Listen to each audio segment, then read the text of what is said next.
o'clock, Monday, April 15th, 2019. I'll call the regular meeting of the Waverly City Council to order. Roll call, please. Bergen. Here. Henkow. Here. Angus. Here. McKenzie. Here. Rafi. Here. Sheriff. Present. Waldstein. Here. Everyone is present and accounted for. The next item is approval of the agenda. I entertain a motion for approval.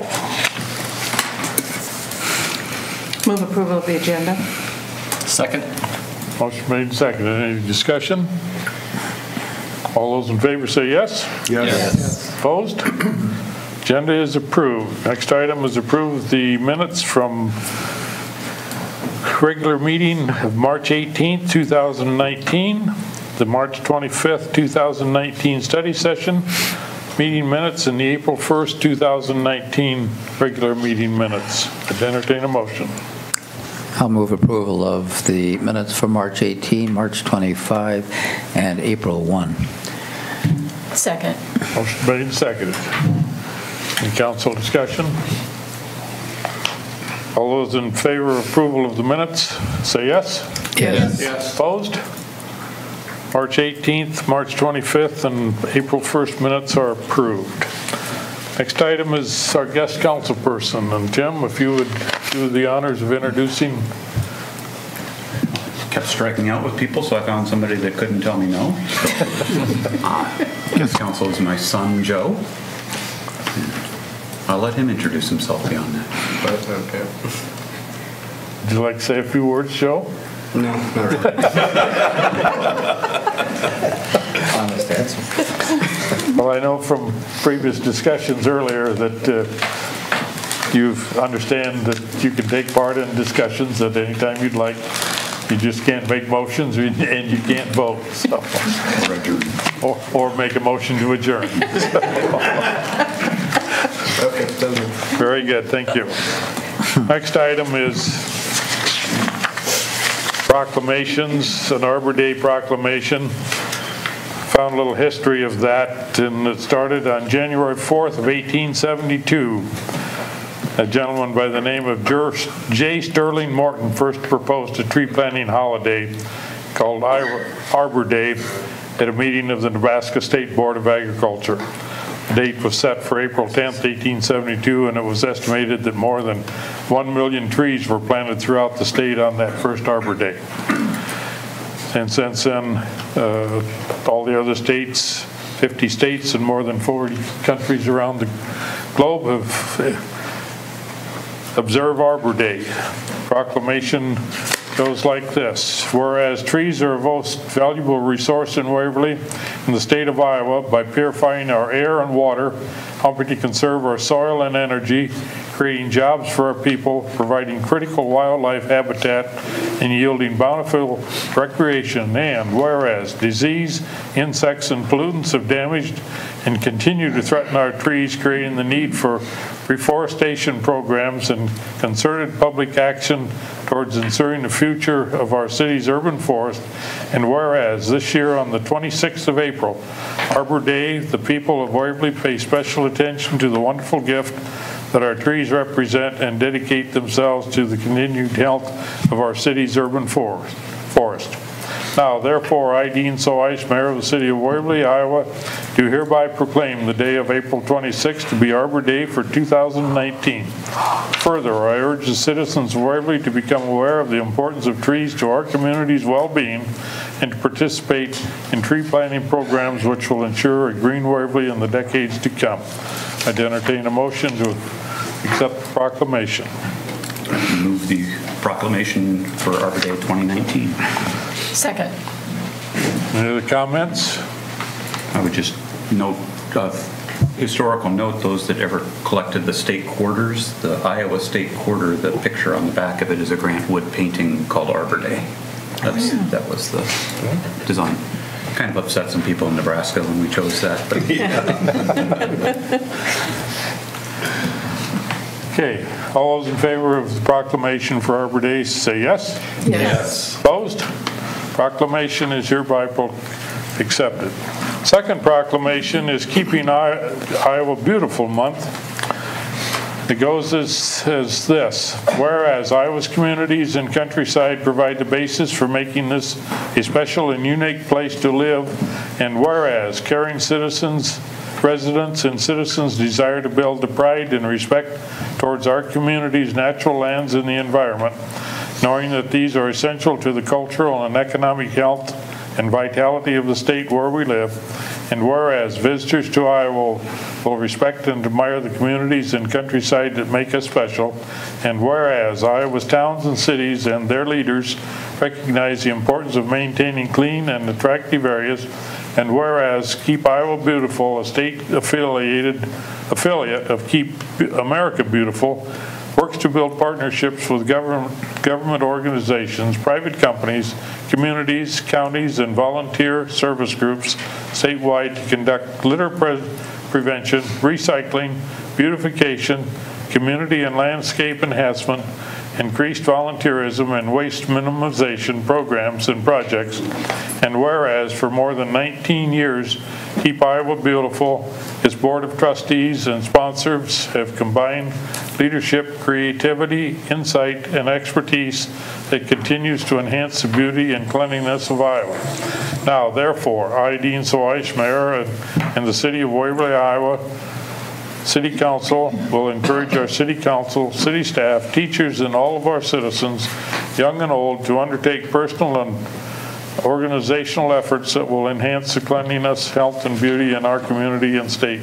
We do hereby proclaim April 2019 as Keep Iowa Beautiful Month, dated this 15th day of April 2019. I'd entertain a motion to accept this proclamation. I move that we accept the mayor's proclamation. Second. Comments, discussion? All those in favor say yes. Yes. Proclamation Keep Iowa Beautiful is approved. This is Mr. Mayor, just a couple things about Keep Iowa Beautiful. We have taken advantage of a couple of their programs for many years. We've received Paint Iowa Beautiful grants from them, sponsored by Diamond Vogel Paints and an Iowa company, and we just received word that we received a Paint Iowa Beautiful grant again this year. Another program we've done is a Build with Bags grant, which is sponsored by the Iowa Grocers Association, and they take recycled grocery bags and turn them into usable products. We will find out if we get that grant next Monday. So we're looking at a couple of recycled plastic benches for that. So it is a nice program that the state puts on, and we've been taking advantage of it for many years. very good, thank you. Any other comments? We'll move on to the public hearing. This is the date, time, and place for public hearing for the airport runway 29 extension 2018 project. Mayor and City Council will entertain any comments. After all comments, the hearing will be declared closed. Have we received any written or oral comments, Carla, on this?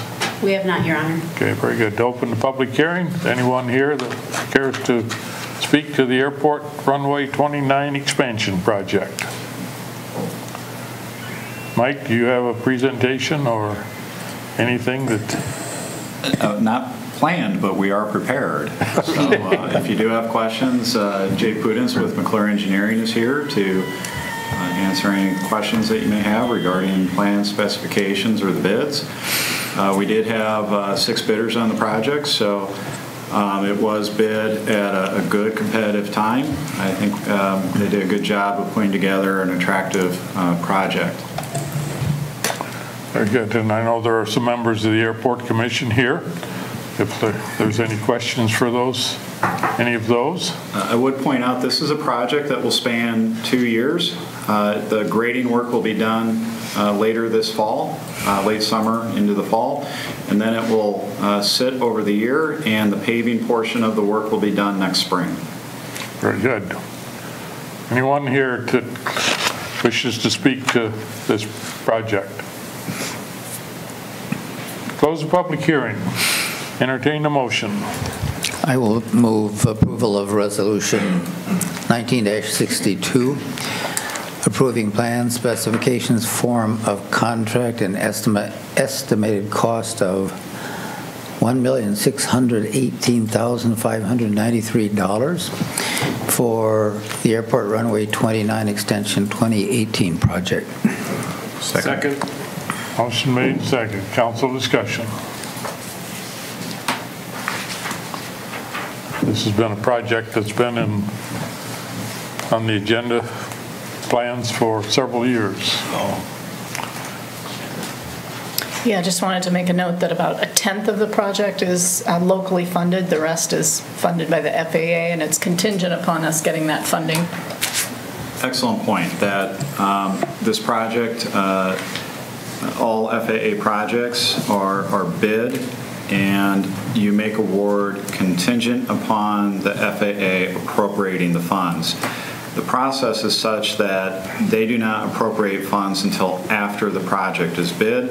As you'll see in the schedule, in about a month and a half, we expect to have those funds appropriated, and we have to make application for that.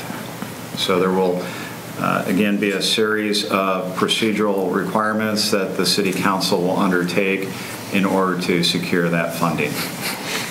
And I believe the comment was made at the Airport Commission meeting that the contractor that has the low bid is well aware of that. Any contractor bidding on airport projects that involve FAA funding are well aware of this requirement, yes. Very good. So, Mike, does the FAA require that we take the lowest bid in each case when we're doing airport work? Absolutely. But I'm going to, Jay has come a long ways. I would not want to deny him the opportunity to come up and ask your excellent questions.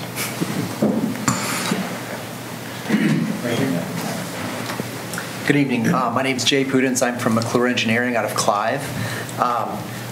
Regarding the low bidder, they call it the lowest responsive and responsible bidder. So if there are any irregularities, there are different opportunities to be able to throw the bid out, so to speak. But for instance, if there are like DBE, which is a disadvantaged business entity, I think is the terminology, there are requirements that are for federal projects that they have to meet. And on this one, it's a percentage of which you have to try to obtain DBE contract. I guess that's a portion of it.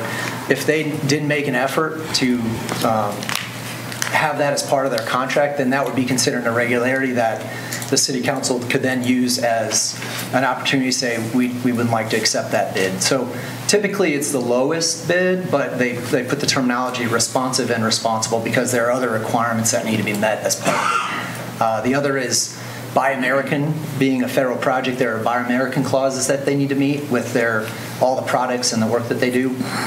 So there are a handful of items that they need to make sure they include with the bids. But does that answer your question? Yeah, so you're saying no Canadian contractors need apply. Yes. Yeah, thanks for your answer. It's a good answer. Any other questions for Jay? Any other council discussion? Roll call vote, please. Bergen. Yes. Drinkow. Yes. Kangas. Yes. McKenzie. Yes. Rafi. Yes. Scher. Yes. Waldstein. Yes. Airport runway plans, specifications, and form of contract are hereby approved 7-0. Resolution 1963, a resolution awarding the contract for the Airport Runway 29 Extension 2018 project. Entertain a motion. I'll move approval of Resolution 19-63, awarding contract for the Airport Runway 29 Extension 2018 project to J.B. Holland of Decorah, Iowa, for the bid amount of $1,316,662.60, contingent upon federal funding appropriations from the Federal Aviation Administration. Second. Motion made, second. Council discussion? Any comments from the audience?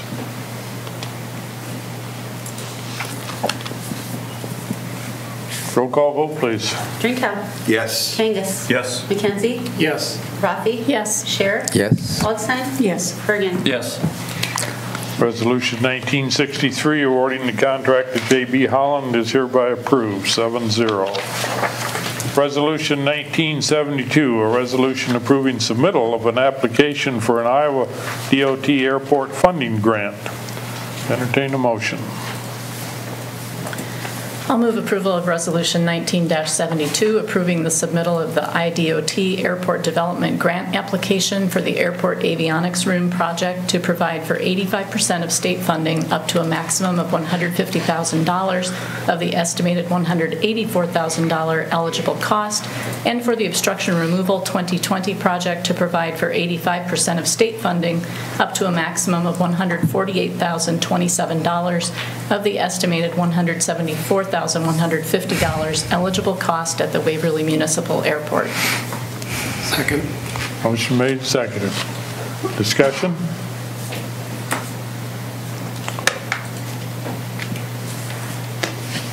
Any input, Mike or Bill?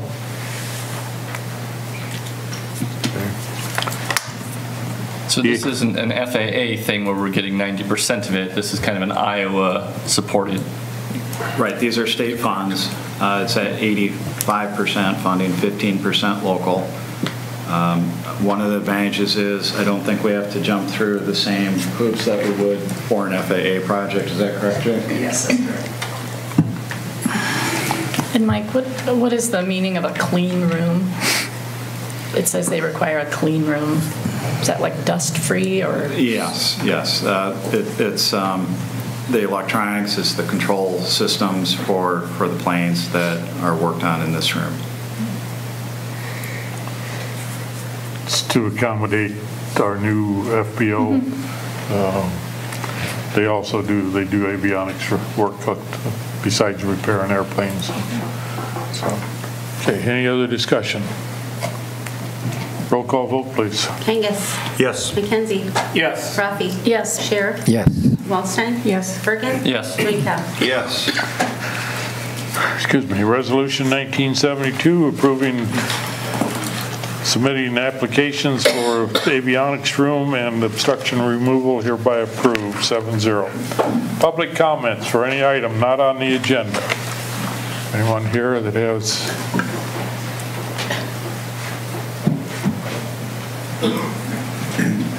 comments for an item that we don't have on the agenda this evening?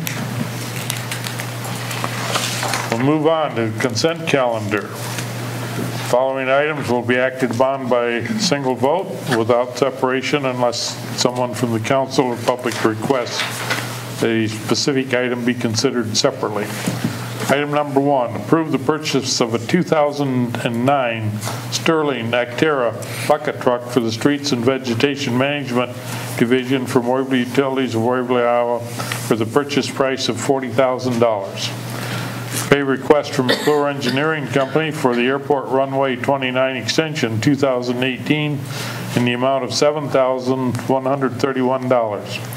Pay request from Barry Smith Grading and Excavating for the Waverly Senior Housing 420 Building project for the amount of $16,600, and this is to be paid by Waverly Senior Housing.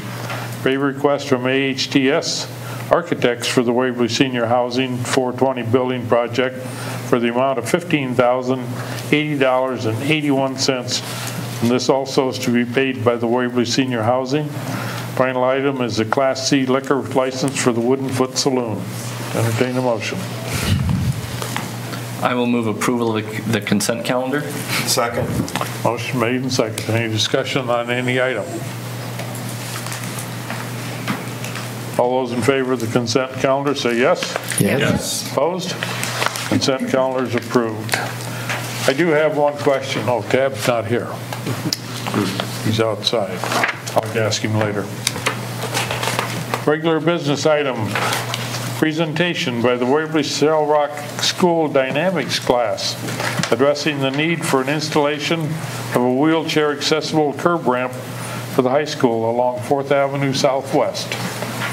So, spokespeople for the class, if you'd approach the mic over there.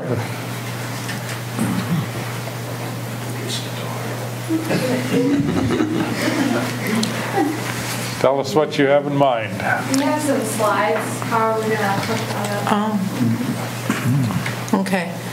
They're going to need help with slides, I said. They need a hookup. Is it a PowerPoint or? Yeah, it's on slides. Google Slides. Do you have a flash drive or on the computer? On the computer. Just pop that up. Maybe we should Because maybe spin it the picture underneath here. If they have a USB plug-in, it should be able to. It shouldn't take too So the Class C license would allow should have a USB here. So I'll go. For another year. Slide it all the way over. Okay, while they are in discussion on the consent calendar, I forgot to ask you, the bucket truck, is that in addition to the one that Parks already has, or is that a replacement for? Replacement. What happens to the one that you have? It will be sold off. Okay. So we will be soliciting, sending out for offers. The estimated sale value is about $15,000. Okay, well, I just came across, typically a lot of that is included in the agenda items, and this was not, so.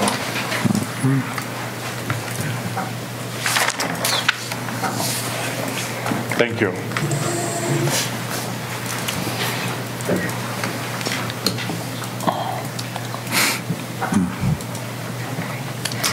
Okay, we're up and running.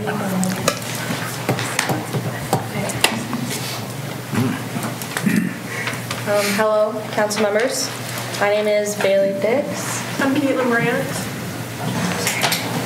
Cameron Johnson. Emma Forrest. Bailey Lubin. That's Olivia Steamer. We need to have, whoever's speaking needs to speak into. Okay. We are all members of the WSR High School Dynamics of Inclusion class.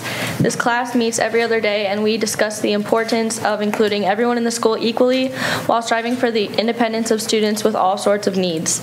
With the current lack of accessibility, students and visitors with needs are not allowed their equal accessibility rights entering and leaving the school. With this, we are asking for you to install a curb ramp outside of the front doors of the high school along 4th Avenue, and we will present to you some reasons why we believe this is important.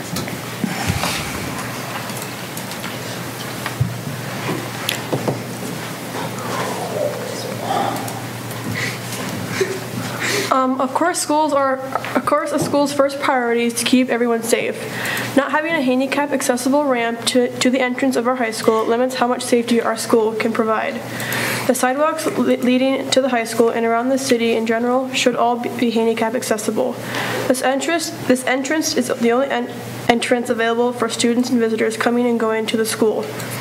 And it doesn't help that our school locks at 8:20 p.m. or 8 a.m. every day. Not having a curb ramp can cause difficulty when visitors and students are trying to get in and out of school. People who need this curb ramp have to go all the way down to the corner of 4th Street in order to access the front entrance. All these reasons are why a curb ramp along 4th Street in the front of the high school is an absolute necessity.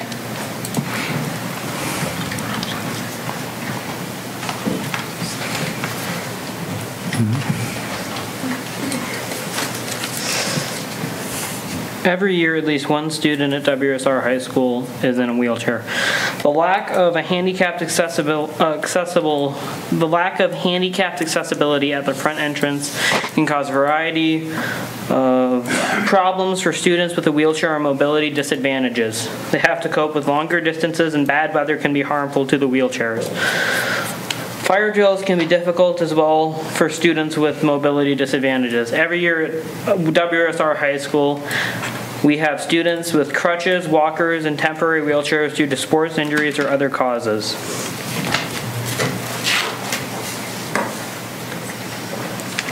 There are 3 main entrances to the high school, 2 of which are accessible with curb ramps already at the entrances of the student and staff parking lots. The 3rd main entrance is at the front of the high school along 4th Street. These doors are the only doors unlocked for students and visitors to enter during the school day. With the current accessibility of the school, someone in a wheelchair would need to be dropped off at least 350 feet away at the corner of 4th Avenue and 16th Street. Here are some of the general measurements we took of the sidewalk, and you can see them up on the screens.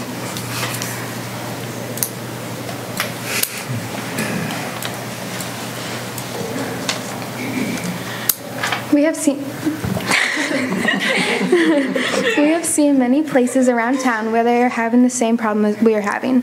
At the Waverly Public Library, they also didn't have a curb ramp, but our tech help associate proposed a need and change and got a ramp put in. Another logical reason we wanted to install a curb ramp at the high school was because on 4th Avenue, on the north side of the curb, there is a ramp, but not on the south side of the street. This means that if a person crossed the street from the north side, they would have to go on the street until they could find another curb ramp and dodge the traffic. If we got this curb ramp put in, we would have less problems with figuring out which door would be accessible for the students and visitors at all times. Before you go further, could you tell us about the green rectangle and I think I understand the red one that's in front of the school building, right? So the blue one is on the other side? On the north side. On the north side. On the north side. Is that accessible, or are you wanting that to be made accessible also? Go ahead. All right. The blue rectangle is on the opposite side of the high school. That one does have a curb ramp, but the red rectangle is the one right in front of the high school, right outside the front doors. That one does not have a curb ramp. That's the one where we want it inserted. So people can get into the crosswalk, they just can't get out. I've got it. Thank you.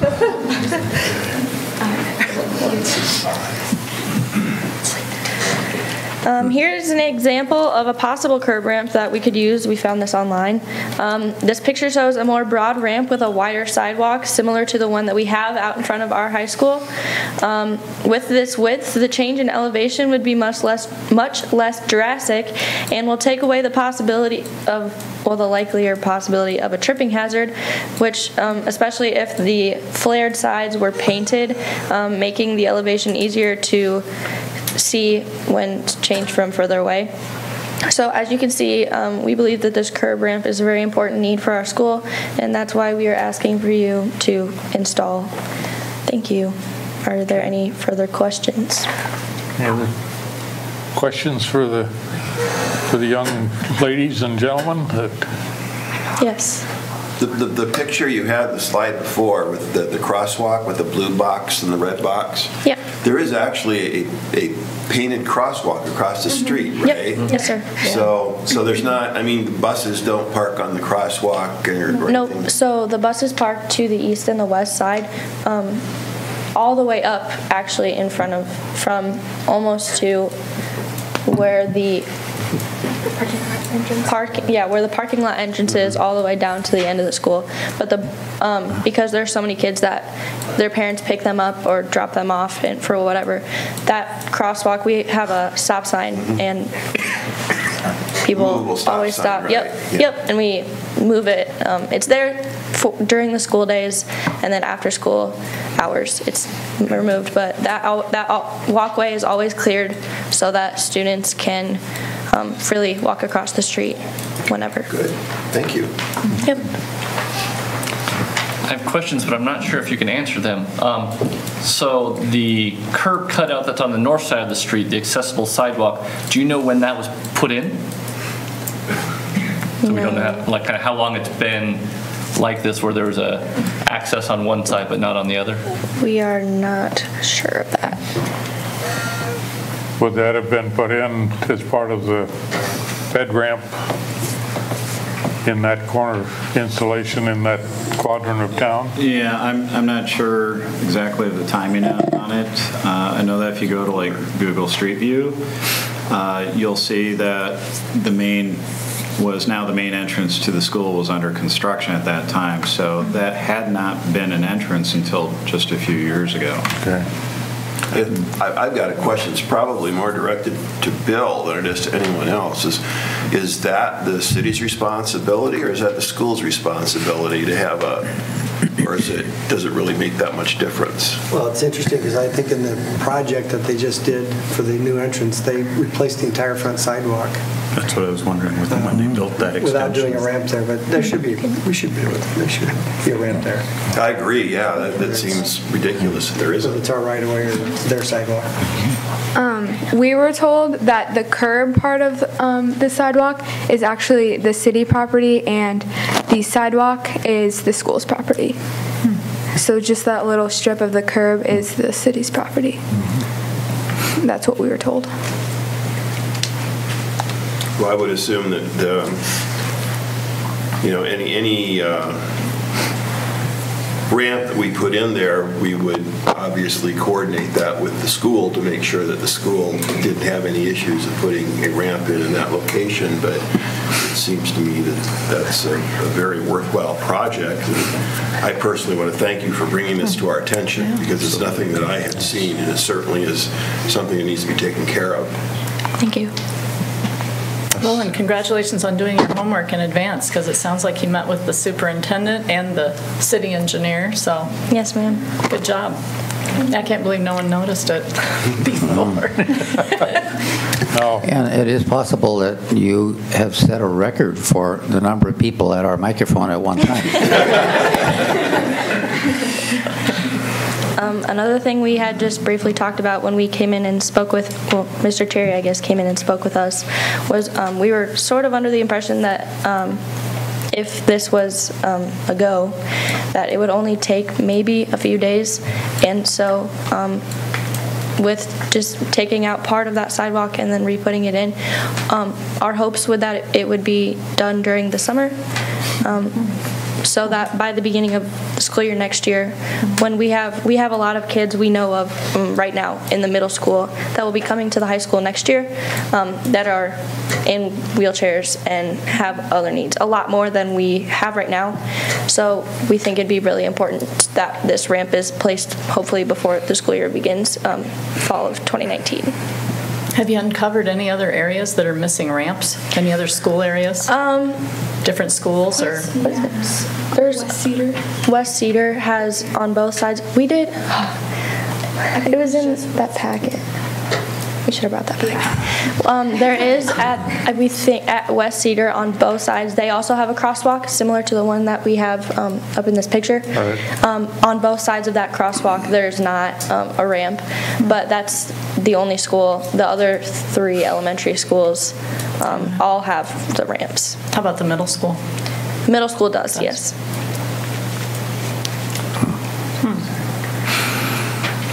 Very good. Thanks for your presentation. Yes, thank you. Excellent presentation, and I think we'll take it all under advisement and see if we can't get that accomplished, and not only at the high school, but it sounds like we need to take a look at West Cedar at the same time and maybe include them into one project. Thank you, Again, sir. thank you all for your attendance and thank you. Your homework, etc. Very good. Thank you. Thank you. Thank you. Thanks.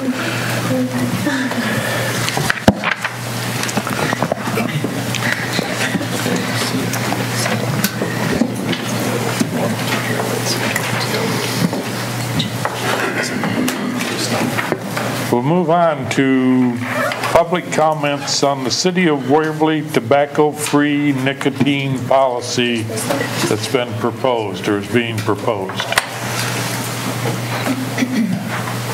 This is an outgrowth of a session from the Waverly Health Center put on with Leisure Services Commission and was brought to the council last council meeting, I believe. And it's been publicized in the Waverly papers. It was mentioned on K-Way. I think it was mentioned on our city websites, etc. So that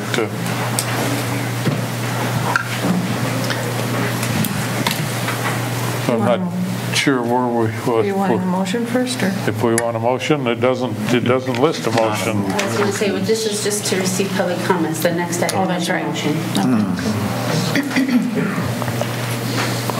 Looks like there's somebody. Yes. Kevin Rohde, Southeast Waverly. I am not a cigarette smoker or nicotine user, and I would prefer to not be around someone while they chew tobacco. And as a father, I hope my children choose not to smoke or use other products harmful to their bodies. With these sentiments, one would think it would be easy to support a nicotine-free policy as being considered tonight. However, one should consider what this policy is accomplishing. Let me explain why tonight's vote does little and deserves a no vote from council. First and foremost, nicotine use simply is not a problem in our parks and on our trails. Over the past 10 to 12 years, I have spent countless hours at parks throughout Waverly, supervising my children as they use the playground equipment. Additionally, I have been a regular user of the trails for walking, running, and biking. At no time do I ever recall another person smoking a cigarette or using a nicotine product. Is my memory faulty? It's possible. But it is obvious this is an infrequent problem. Enacting a policy and installing signage will do little to change the behavior of the infrequent users. Further concerns of this proposal can be found in the resolution. First, the policy is self-enforced. Very specifically, the resolution asks citizens of Waverly to tell others to refrain from smoking while in the parks. I do not think most people are interested in walking up to a stranger and telling them to stop what they are doing. Second, the policy excludes the softball fields, fairgrounds, and golf course. Obviously, the City and Leisure Services Commission are concerned about the potential impact this policy could have on the golf course, but the hypocrisy cannot be ignored. Citizens are asked to enforce a no smoking policy while at a playground, but the city is unwilling to impose the same policy at the golf course. Modifying the resolution to include the golf course would simply make matters worse. It would try to solve a problem that does not exist, and it would lead nicotine-using golfers to find another golf course. Is this resolution necessary? Absolutely not. Nicotine use is simply not a problem in our parks. If we want to feel better about ourselves, I have another option. Let's add this to the proclamation section of a meeting. The City of Waverly can state unequivocally that they support healthy, nicotine-free behavior of people while using our parks. Then we can return to more meaningful business such as maintaining important infrastructure, solving the Green Bridge dilemma, and removing the no right turn on red sign at the corner of Bremer Avenue and the library. Thank you. Very good, thank you. Anyone else wish to speak to this?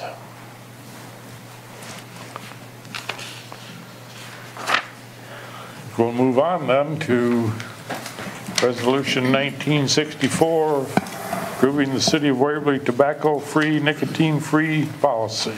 Entertain a motion.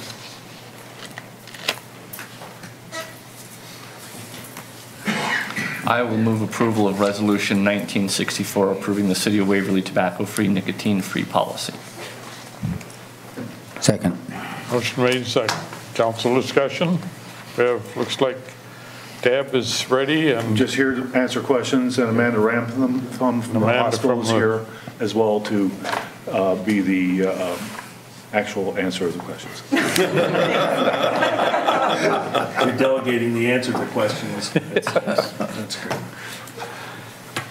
Getting an early start on retirement, delegation of authority.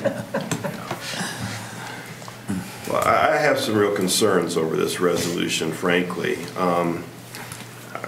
I feel that it's important for the city not to intrude on people's personal rights, even if we might feel that what they're doing is injurious to themselves, as long as there isn't some overwhelming public reason to do so. And it doesn't seem to me that that public reason really exists here.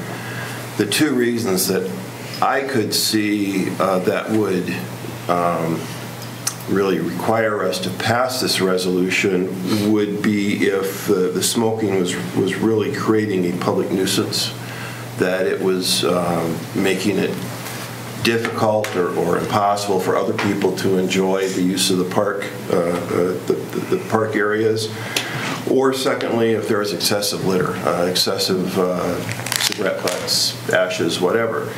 On the first point, there really hasn't been a hue and outcry about this. I haven't gotten a single comment, single email It just doesn't seem to be a problem. I think we're looking to find a solution to a problem that doesn't exist. And if we really felt that this was going to be a problem, it would seem to me that the more appropriate place to prohibit smoking would be in areas where there were a lot of people, such as at baseball games and other places which we are specifically exempting from this resolution. So I just don't see that this is a problem that this resolution is really going to fix.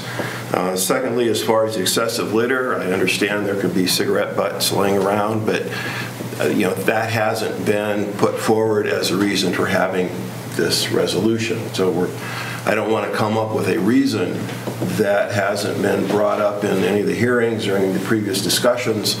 And I did listen to the discussion, by the way. When we had the discussion a couple of weeks ago, I wasn't here. I was here on electronically, if it's in spirit, if not in person. But there wasn't any comment about there being a tremendous amount of litter, and there's no discussion if there was a lot of cigarette butts, that would there be some other kind of solution to that problem that did not require us to prohibit people from doing something that they're legally able to do. It's not illegal to smoke cigarettes. So I have a real problem in going ahead and approving this resolution. I think that it really impinges on people's personal rights to do what they want to do, whether we feel that it's healthy for them to do that or not. I certainly would hope that people don't smoke in the public parks. I would hope that they don't smoke at all. I will say I've been known to sit out on my porch in the evenings and to have a cigar now and then. People in my ward know that that's a good place to catch me if they want to discuss some city business. And I think it would be hypocritical for me to say, well, I'm going to allow myself to smoke on my porch, but I'm not going to allow other people to smoke at places where it's really not going to be an issue. I haven't heard it's been an issue. I can't support this resolution unless there's more of a evidence that this has been a problem that we need to address in the parks with the usage that people have there.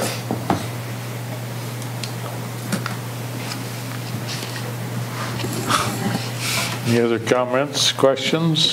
Well, I appreciate the fact that the enforcement of this is,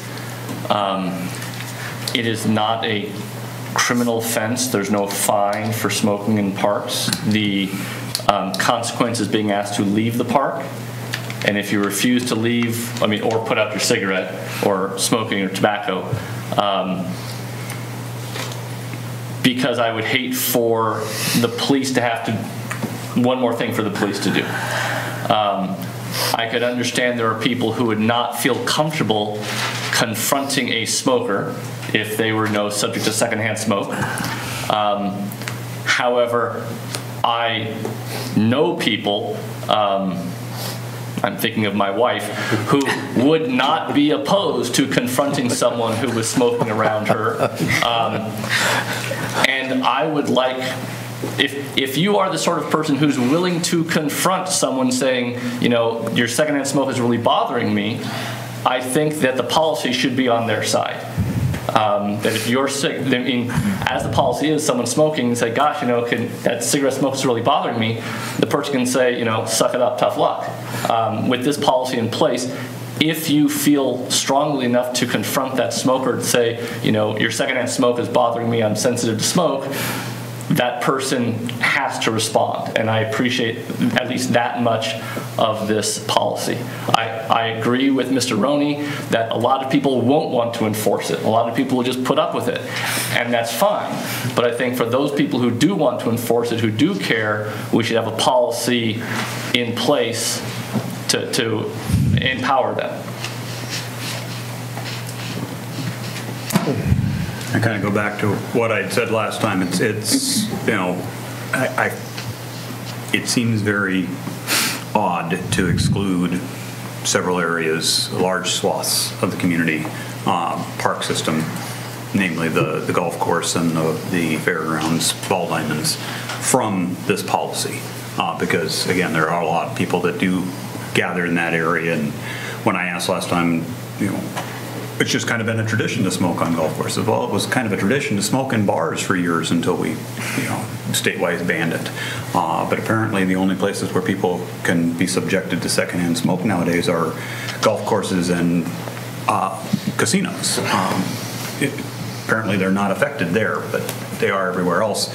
It just seems kind of odd, and somebody, we can't exclude it off of sidewalks, but so somebody walking through Coleman Park on the sidewalk, are they in violation as they're on the sidewalk, and then as soon as they get on to Bremer Avenue, they're no longer in violation? It gets into that, I don't like approving things where the enforcement is helter-skelter or really non-existent. It just is a feel-good type of a proposal. I have a problem with the inconsistency too, I have to say. While in general, I think I could support something like this if it were consistent, but to make exceptions for some and not others, I'm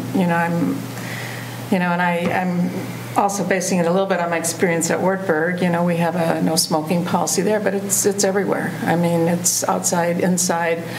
You have to get off the property if you want to smoke. Some people may disagree with that too. I understand that, but it is consistent. I mean, I think, how, and I know, Tab, you tried to address it a little bit the last time, but I guess I'm still not hearing a compelling argument for why there would be exceptions in the places that you've mentioned. Really, those areas are where a lot of smokers are, and we decided to take steps toward the ban of nicotine in the system, and have to fight at a later date. I want to remind you that the Commission, Leisure Services Commission, did pass this unanimously after some discussions and a couple of meetings, and probably no one notices it, but I do have some incidents of burn marks on Kids Kingdom and some of the benches in the system. So there are some areas like that. That are from smokers or from vandalism? Well, I assume they're from smokers. Is there a litter problem? Like cigarette butts, etc.? Not like they're piled up all over the place, but we do have them. How would we? Oh, sorry. Go ahead. Okay. I would just add that there's been a lot of discussion about that it's not a huge problem in Waverly, which I understand as well. I've seen statistics, and we are below average when it comes to like state and national averages as far as tobacco use. But as I discussed previously, there's really no risk-free level at all. So even if there is one or two instances where somebody's using tobacco at a park or smoking, and there's a child there, they're exposed to that secondhand smoke. Even if it is just one time, that's still not risk-free. Secondhand smoke is dangerous in any form and any way. And even if there are one or two cigarette butts on the ground, it takes one curious toddler to pick it up and put it in their mouth. That's still dangerous, whether they're piled up or whether there's just one or two. I guess I struggle with this similar to others, but I guess in my mind I start to rationalize the places they're exempting as traditionally adult-only type activities. So if the goal here is we as adults have a little more choice in our environment, and some of us do speak up, but if you're a child in a park, unless your adult chaperone is willing to speak up for you, it does put them in a little bit different perspective. So I could see this policy being applied to parks that have playground, more family-oriented spaces. I really struggle with the bike trails and the walking trails and those type of things. Number one, I'm hoping most of the folks that frequent those aren't smokers anyhow, but again, I can rationalize the exceptions that this is calling out, just because it's more adult-oriented activities. And it's a good question. Tab, is the pool smoke-free? Yes. So we have been able to designate that area as a smoke-free. So we could take areas like Kids Kingdom in that park and say this area, part of the park, is smoke-free. And we could take some of the areas where there are playground, particularly equipment, and say these are smoke-free areas in this part of the park. Those are natural areas where we would be putting signs up too, is on the play equipment. I don't know how easy it would be even more to just designate the playgrounds if you're going to have someone have smoke over on a bench away from the playground and the smoke goes across, goes over there. One point I wanted to make out too was that a lot of times commissions, councils ask for what are other communities doing, and I did provide some information that like 73% of the communities in the nation have smoke-free policies in their parks. Now, that's a very generic type thing that doesn't say that it's just certain areas or certain things or that sort of thing, but at least they do have some sort of policy. We're in the minority right now. Last time this came up, I raised the question of enforceability, and I think what we got was it would be self-enforcing, which is kind of loose, I guess. I guess one concern I would have would be if we voted this down, I would not feel good about feeling that people would think it's good to come and smoke at the art fair in Coleman Park or at the band concerts and stuff like that. I mean, there are kids around. There's people like me there who are kind of like Mr. Bergen's wife, you know, have some issues. So I don't know. I'm kind of conflicted on it, but is there a way to control for events? I guess that's a question I would have. So one of our grant goals for our tobacco grant for the county, we do focus on community events. So that's something that we've already worked on, such as all the chamber events are already supposed to be tobacco and nicotine free. We've worked with like Oktoberfest, Best Damn Run, all of those events are already designated tobacco and nicotine free when it's actually the event. So we just thought the parks would be kind of a step up, I suppose. And I would go ahead. I keep interrupting you. Not at all. And I would just encourage to, I know that like the inconsistencies and wanting to be consistent and be able to enforce is important with this type of situation or this type of policy. Obviously that is important, but just would encourage you to continue to think bigger picture. I understand that there are pros and cons to a decision like this, but I think we could probably agree that the pros or the benefits of not having tobacco in the parks would outweigh the downfalls or the cons of implementing this type of policy. Yes, there is going to be pushback, or there are going to be people that don't agree, but I personally, I would think that the benefits would still outweigh the downfalls. So I would be open to any recommendations, and I think Tab would too, as far as what you think needs to be done to make it more consistent, but I think big picture, passing this type of policy would really kind of drive home the point of what we're trying to say about Waverly and the values that we have for this community. And the proclamation even that you made about keeping Iowa beautiful, there were things in that proclamation about wanting to protect the beauty and the health of our community. So if that's something that we're proclaiming and that's something that we are saying is important, I think that this just kind of goes along with those things. You know, it sounds from what Tab said is giving the reason for why we have the exception seems to me like why we shouldn't. I mean, why? I mean, if we have more smokers there, wouldn't that be a reason to not have them be accepted?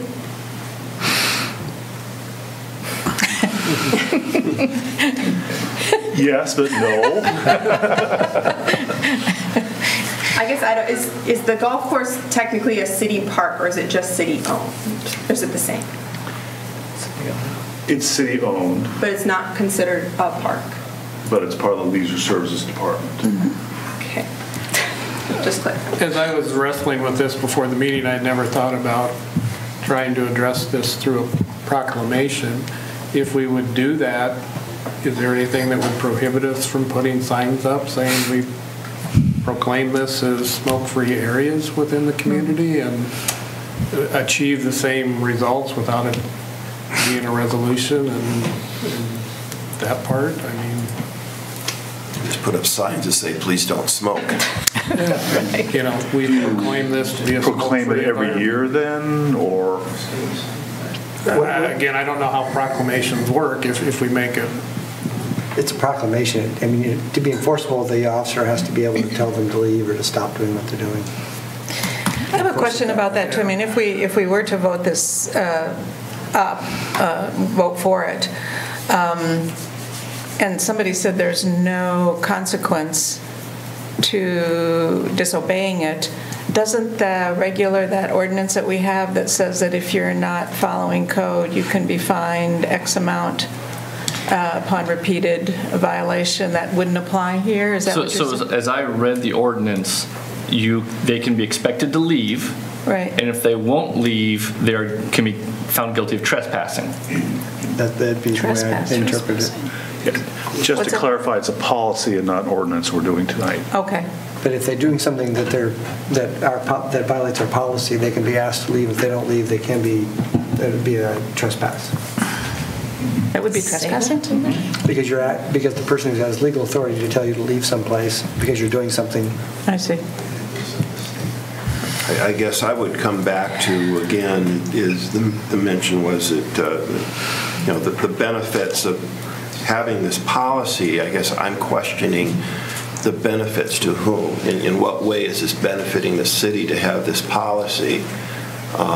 Here again, I think the issues that I have to come back to are that it would benefit the city by allowing people to use the parks without having to put up with other people that are smoking, or because of litter with the cigarette butts. I just have a real hard time thinking that there's a problem with people smoking, just walking through the park and smoking, and it's going to destroy somebody else's use of the park. I can see two exceptions to this, and I would certainly be willing to vote for the resolution if it were made a little bit more specific. And the exceptions that I think might be worth taking a look at are the playground areas, where you do have a lot of people congregate that are not in a group. I mean, that are not families getting together at a shelter or something like that, just people congregating. It would probably be a good idea, because of the number of children there and everything else, just to have signs up that say smoking prohibited in the playground area, something like that. And the same way with special events, like the concerts at Coleman or the art walk or something like that, that if it were smoking were prohibited during special events. I don't know how that could be done in terms of signage. That would be another issue. But I think as the resolution is stated right now, to me it just seems overbroad. Just to simply say we're going to prohibit smoking in city parks is just overbroad. I think that people should be able to enjoy the parks however they want to enjoy it without them having the city tell them how to enjoy it, as long as they're not bothering other people. But I think, Brad, I think part of the argument that they're making is that they are bothering other people. I mean, through secondhand smoke. See, and I don't agree with that. I don't get that. Other than in these specific cases where people are congregating, like at the playgrounds or something like that. If you've got a group, a family reunion, for example, at a shelter house, and you've got several of the people there that are smoking. Okay, they might be bothering other people that are in their family, but that's a personal issue. That's an issue that they work out within their group. That really isn't something the city needs to get involved in. If that family is not the exclusive user of the park, though, there will be lots of people there that potentially would be affected. Except it's an outdoor area. I just have a real hard time believing that if somebody is in one shelter house and another group's in another shelter house, that the smokers in the one shelter house are going to bother the people in the other shelter house. It's an outdoor area. I just don't see where... I can confirm that I can smell cigarette smoke from across the park. So I am not a smoker. I've never been a smoker, and I have a sensitive sense of smell. My wife has had lung problems, since she was age 4, so she is very sensitive to cigarette smoke. So the notion that you can smoke somewhere and not bother other people in the park is incorrect. Or they might walk across the park, near the other shelter. I mean, I'm just trying. Or people walking down the sidewalk smoking. Mm-hmm. I guess, as I read this, I didn't get into the minutia of this. I guess as I read it, I read this as a public health position for the city I would have trouble voting for something that does not limit smoking. I mean, given what I do for a living and seeing people who've had, died from cigarette use, and nicotine is one of the most, if not the most addictive substances we have. And children learn from other people who smoke. And use of nicotine, especially among teenagers, is rising with vaping, et cetera. And I think it's more for me about what kind of a message do we want to send? And you're right, there are consistencies. I agree, and I agree with a lot of what Mr. Roney said. If I had my druthers, I would probably make it across the board. Because I don't think it's healthy for anybody to be exposed for cigarette smoke, whether they're a child who can't necessarily defend themselves against an adult on the playground, or whether it's a child watching an adult softball game who's then going to be exposed to smoke, whether you're in a foursome playing a charity tournament and you're 12 and you're playing with somebody who's smoking. And there are consistencies because a lot of these kids are getting exposed to cigarette smoke at home, right? And so not every parent doesn't smoke in the car with kids or doesn't take their cigarettes outside. So there are inconsistencies all the way around. And I also know as a physician, it's very difficult to regulate people's behavior, especially when it comes to addictions. However, I do think as a city, it's important for us to think about the public health of the people who live here. And if we're trying to be a city that's walkable and that values the outdoors and values the aesthetics of our community and values trying to help people be healthier, whether it's through culture, through the arts, through exercise, through a 3-lane road through downtown. I think that although there are consistencies, I'd rather vote for this than not, because I think it does not send a good message if we get bogged down in some of the inconsistencies and the personal liberties of other people to decide to kill themselves through cigarette smoke. That is their right. People are capable of deciding that, and if they want to die from emphysema, there's not a heck of a lot I can do about it, except nag them every time they come to see me about quitting smoking. But I think as a representative of the city, I want us to be a city that values people's health. And if this is what we think we can get to start with, instead of banning it through the whole city on the golf course, and you might have a fight from some of the golfers. I'm a golfer, but I have, should it be a sport if you can smoke while you do it? I think that's a good question, right? So, and I love golf, or drink. But, successful golfers are not smoking a lot anymore. So I'm rambling a little bit, but there are inconsistencies, but I think that I want to be someone who sends a message to the people of this town that on city property, as best as I can help us get away with it, I would like it to be smoke-free. Tab, can you summarize what is there a summary, or were they all over the map, kind of like we are, of the Leisure Services Commission as they took their vote? What would you say were the key points that they made? I provided the minutes in the packet, and of course I didn't print those off.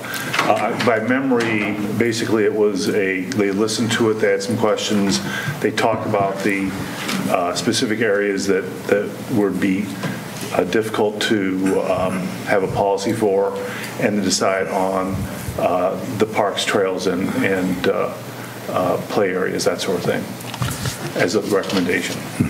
We're going to, if this policy is approved, you're going to sign areas, such as the parks. How many, being the devil's advocate, as I am once in a while, how many people seeing that sign would know that there's a policy? Can we accomplish the same thing by just doing signs such as Coleman Park, this is a smoke-free zone? I will speak to the signage. So we're getting the signage from the Iowa Department of Public Health, who will not give us the signage unless a policy is passed. So if you wanted to put up signage, it would be at the city's cost without a policy. And the Department of Public Health has a little bit of weight behind them, so that people might listen to them a little bit more. So how many signs do you estimate it would take to cover what this policy supposedly would cover? We think about 50, we're ordering 60. One of the concerns that I had is looking at this is that the shelters are like meeting rooms and gathering places that people rent and reserve. And if they do that in a public place or at a restaurant or a civic center or whatever, they're going to be prohibited from smoking in those confined areas because that's where you get secondhand smoke. So at least in these shelters or in these activities where there's a lot of people in close proximity, it would seem to make sense to do some kind of prohibition in that sense, however you could limit that. I mean, if somebody's on the trail by themselves, half a mile away from anybody else, we all say, well, it doesn't really matter. But if you're in a shelter house, even if it's a family group, there may be some people that would be afraid to say, I don't want you smoking in this event, so they would still have to submit themselves to that smoke. Well, I thought it was instructive that 70% of municipalities in the country are proactive about this, which makes Waverly an outlier, I guess. That might carry a little bit of weight. I think if Ann could have been allowed to speak about 3 more minutes, we could have called it a filibuster, actually. Yeah, I guess, if we were taking a vote now, I would probably support it because I come down and ask, what's it going to hurt? It helps send the message that we want to be a healthy community.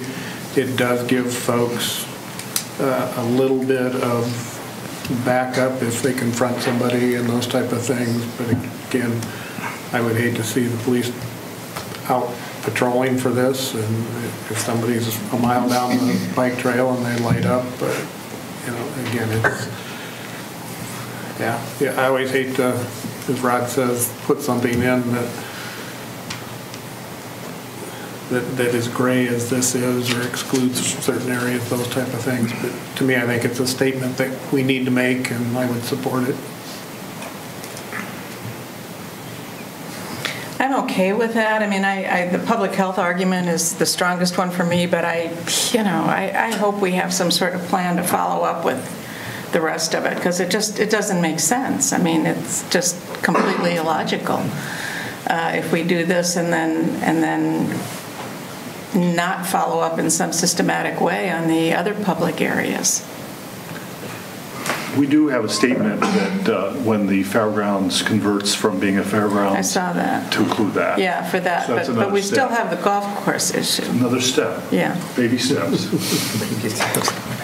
So when the fair is not in session, even though they technically occupy the space yet, does that mean it's excluded now or it's in now? Fair's not in session until sometime in July. Fair takes up basically the ball diamond area, so they're kind of overlapping.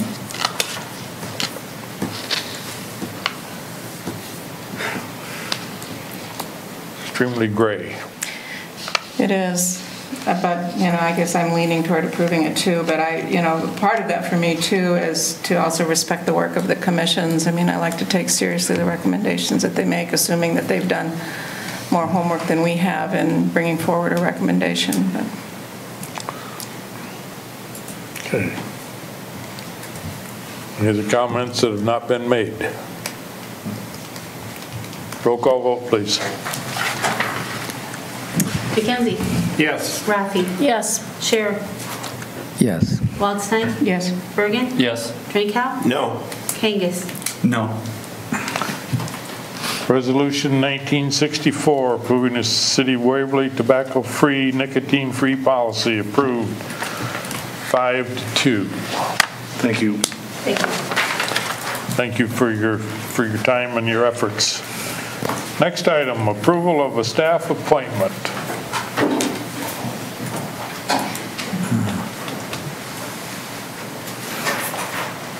Entertain a motion. I will move approval of staff appointment of Garrett Rorden to be the Leisure Services Director. Second. Motion made and seconded. Any council discussion? I have just 2 questions. One is,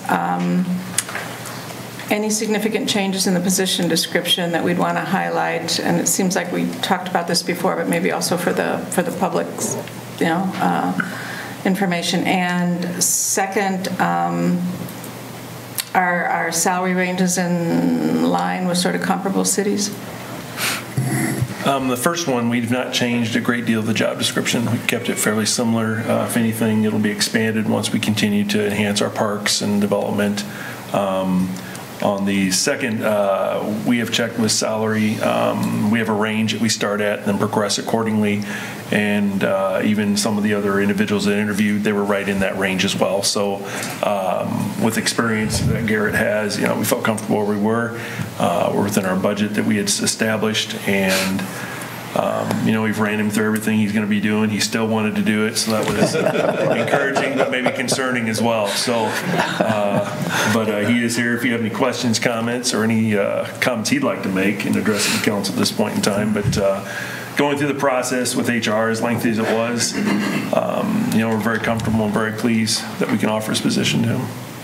Yeah, I guess when I look at it, there were, if I read it correctly, 37 applicants. So to think that we've got somebody that's kind of coming up through the rank that can step in and backfill, I suppose that says a lot for city staff. That, absolutely. A lot of organizations struggle with that succession planning and having individuals that understand what they're stepping into and still want to do it. Says a lot. Okay, all comments, those. Garrett, Maybe you want to back. Started making comments just like that. We'll give you a chance to back. I was going to say Joe didn't have to talk, but I will. Well, Mr. Mayor, council, staff, and citizens, I just wanted to, kind of introduce myself for those of you who don't know me. My name is Garrett Riordan.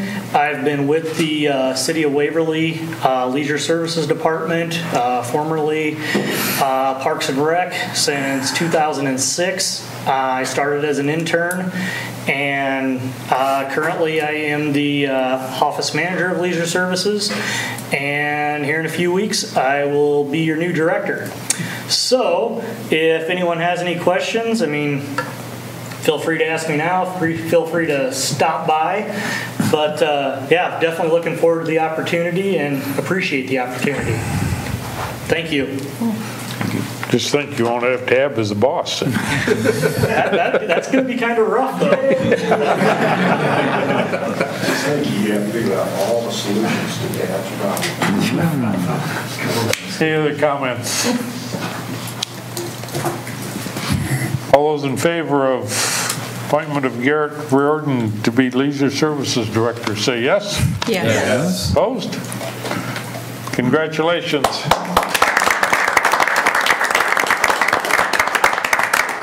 Thank you. Resolution 1965, a resolution approving the farm lease agreement between the City of Waverly and Dean Knapp for 89.34 acres of parcel M and N property located at the Champions Ridge site. Entertain a motion. I'll move approval of Resolution 1965, approving a farm lease agreement between the City of Waverly and Dean Knapp for 89.34 acres of parcel M and N property located at the Champions Ridge site for the total rent of $25,595.91. Second. Motion made and seconded. Council discussion. So are we talking about the exact amount of real estate that Champions Ridge would be using if they were moving forward with their project, aside from the fairgrounds? Yes.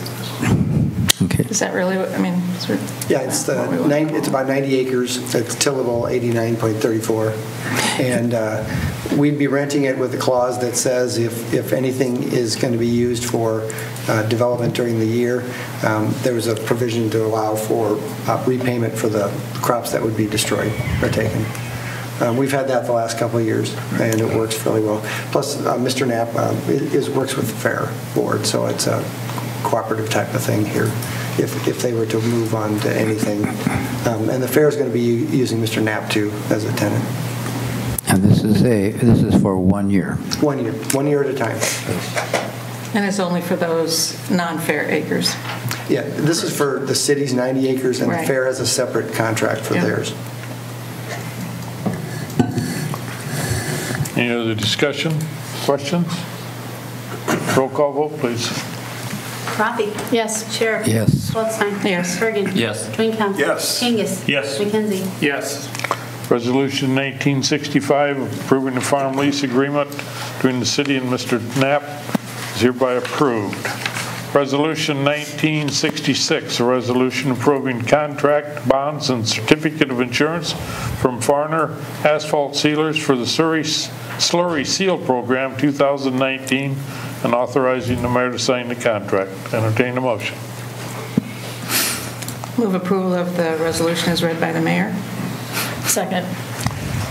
Resolution 1966, motion made and second. Council discussion? Actually, the way the mayor read it didn't make a reference to Dubuque, but I think we can assume that that's included. Yes. It wasn't in my part to read, Mike. Sorry. It's okay, we're pretty close. Pretty close. Roll call vote, please. Sheriff? Yes. Waldstein? Yes. Bergen? Yes. Drinkow? Yes. McKenzie? Yes. Kangas? Yes. Rafi? Yes. Resolution 1966, approving contract with Farner Asphalt Sealers of Dubuque, Iowa for the Surrey Seal Program is hereby approved. Resolution 1967, a resolution approving contract, bonds, and certificate of insurance from Blacktop Service Company for the Bituminous Seal Coat Program 2019 and authorizing the mayor to sign it. Blacktop Services is out of Humboldt, Iowa. I'll move approval. We're safe. Makes it easy. Second. Motion made and seconded. Council discussion. Roll call vote, please. Waldstein? Yes. Bergen? Yes. Drinkow? Yes. Kangas? Yes. McKenzie? Yes. Rafi? Yes. Sheriff? Yes. Resolution 1967, approving contract, bonds, and certificate insurance from Blacktop Service Company of Humboldt, Iowa for the Bituminous Seal Coat Program is approved.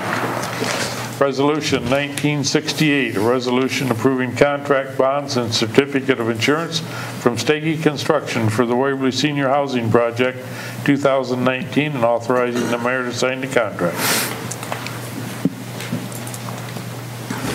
I'll move approval of Resolution 1968 as read by the mayor. In Waverly, Iowa. In Waverly, Iowa. That's right. Second. Council discussion.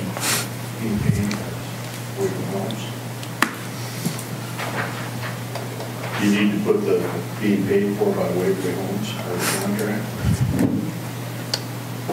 I think that's in previous. On the previous stuff. But the contracts with City of Waverly, I mean, it's the funding sources through the. Yeah. Waverly Housing pays for it, but the contract is with the city. Correct. Roll call vote, please.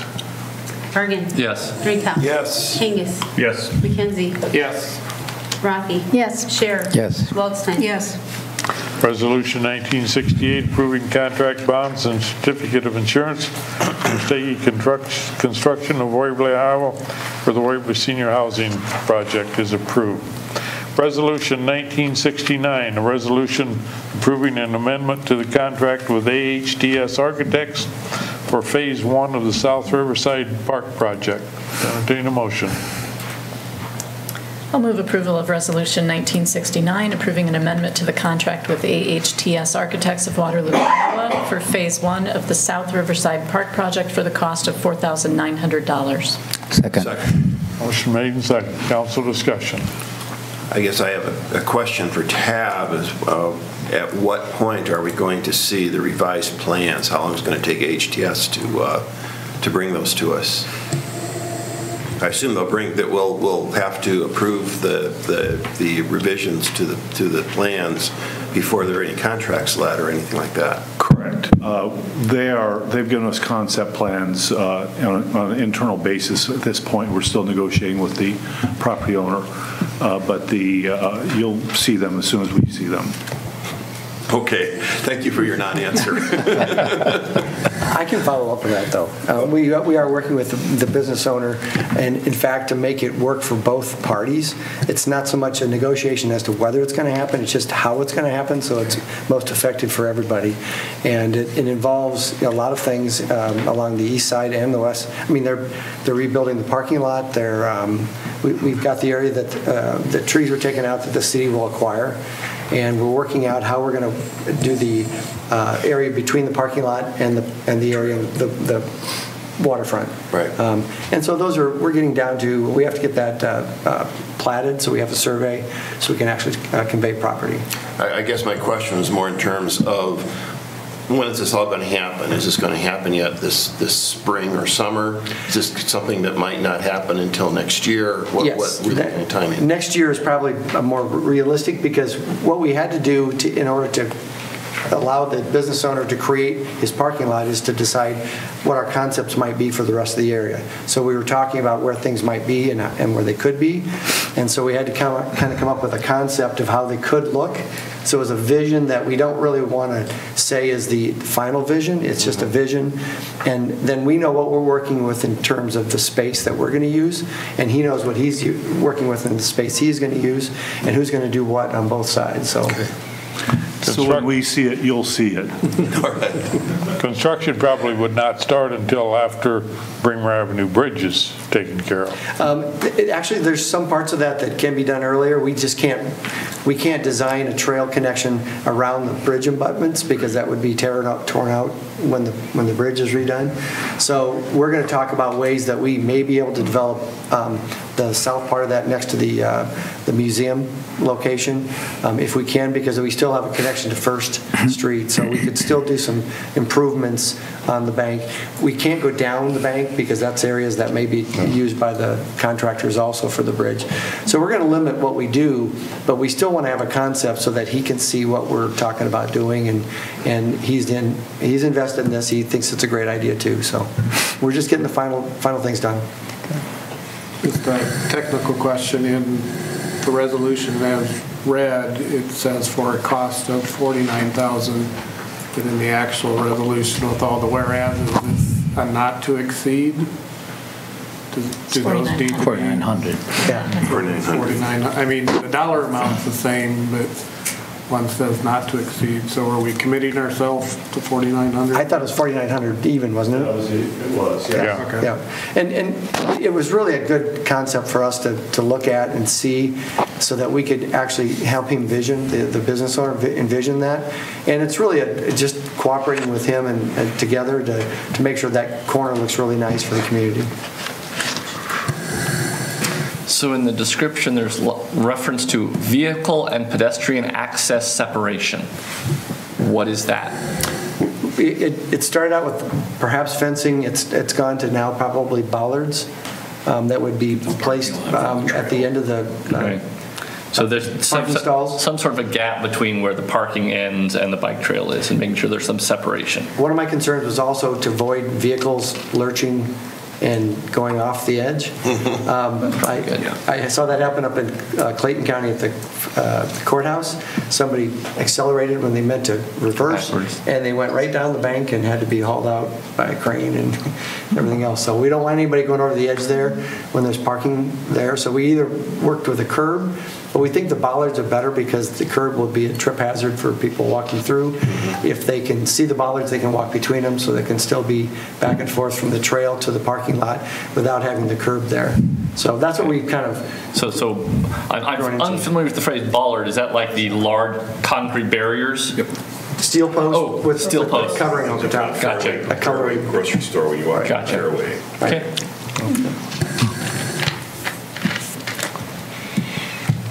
Any other discussion? Roll call vote, please. Drinkow. Yes. Kangas. Yes. McKenzie. Yes. Rafi. Yes. Scher. Yes. Waldstein. Yes. Bergen. Yes. Resolution 1969, approving an amendment to the contract with HTS Architects for Phase 1 of South Riverside Park is approved. Resolution 1970, a resolution adopting a policy to govern small cell wireless installation within the city's right-of-way. Entertain a motion. Move approval of Resolution 1970, policy governing small cell wireless installation within the city's right-of-way. Second. Motion made and second. Council discussion. Can someone explain what this is? I'll try. Recently, in the last couple of years, there's been some legislation at the federal level and at the state level governing how communities can govern their own right-of-ways with regards to these 5G small cell units. And what they are is they're a unit that's attached to existing poles and existing structures within the right-of-way. They can also install their own poles in areas where there are no poles. They have to put these every 300 feet in order, I think it's 300, right? 300 feet? I think. I thought I read 500. 500.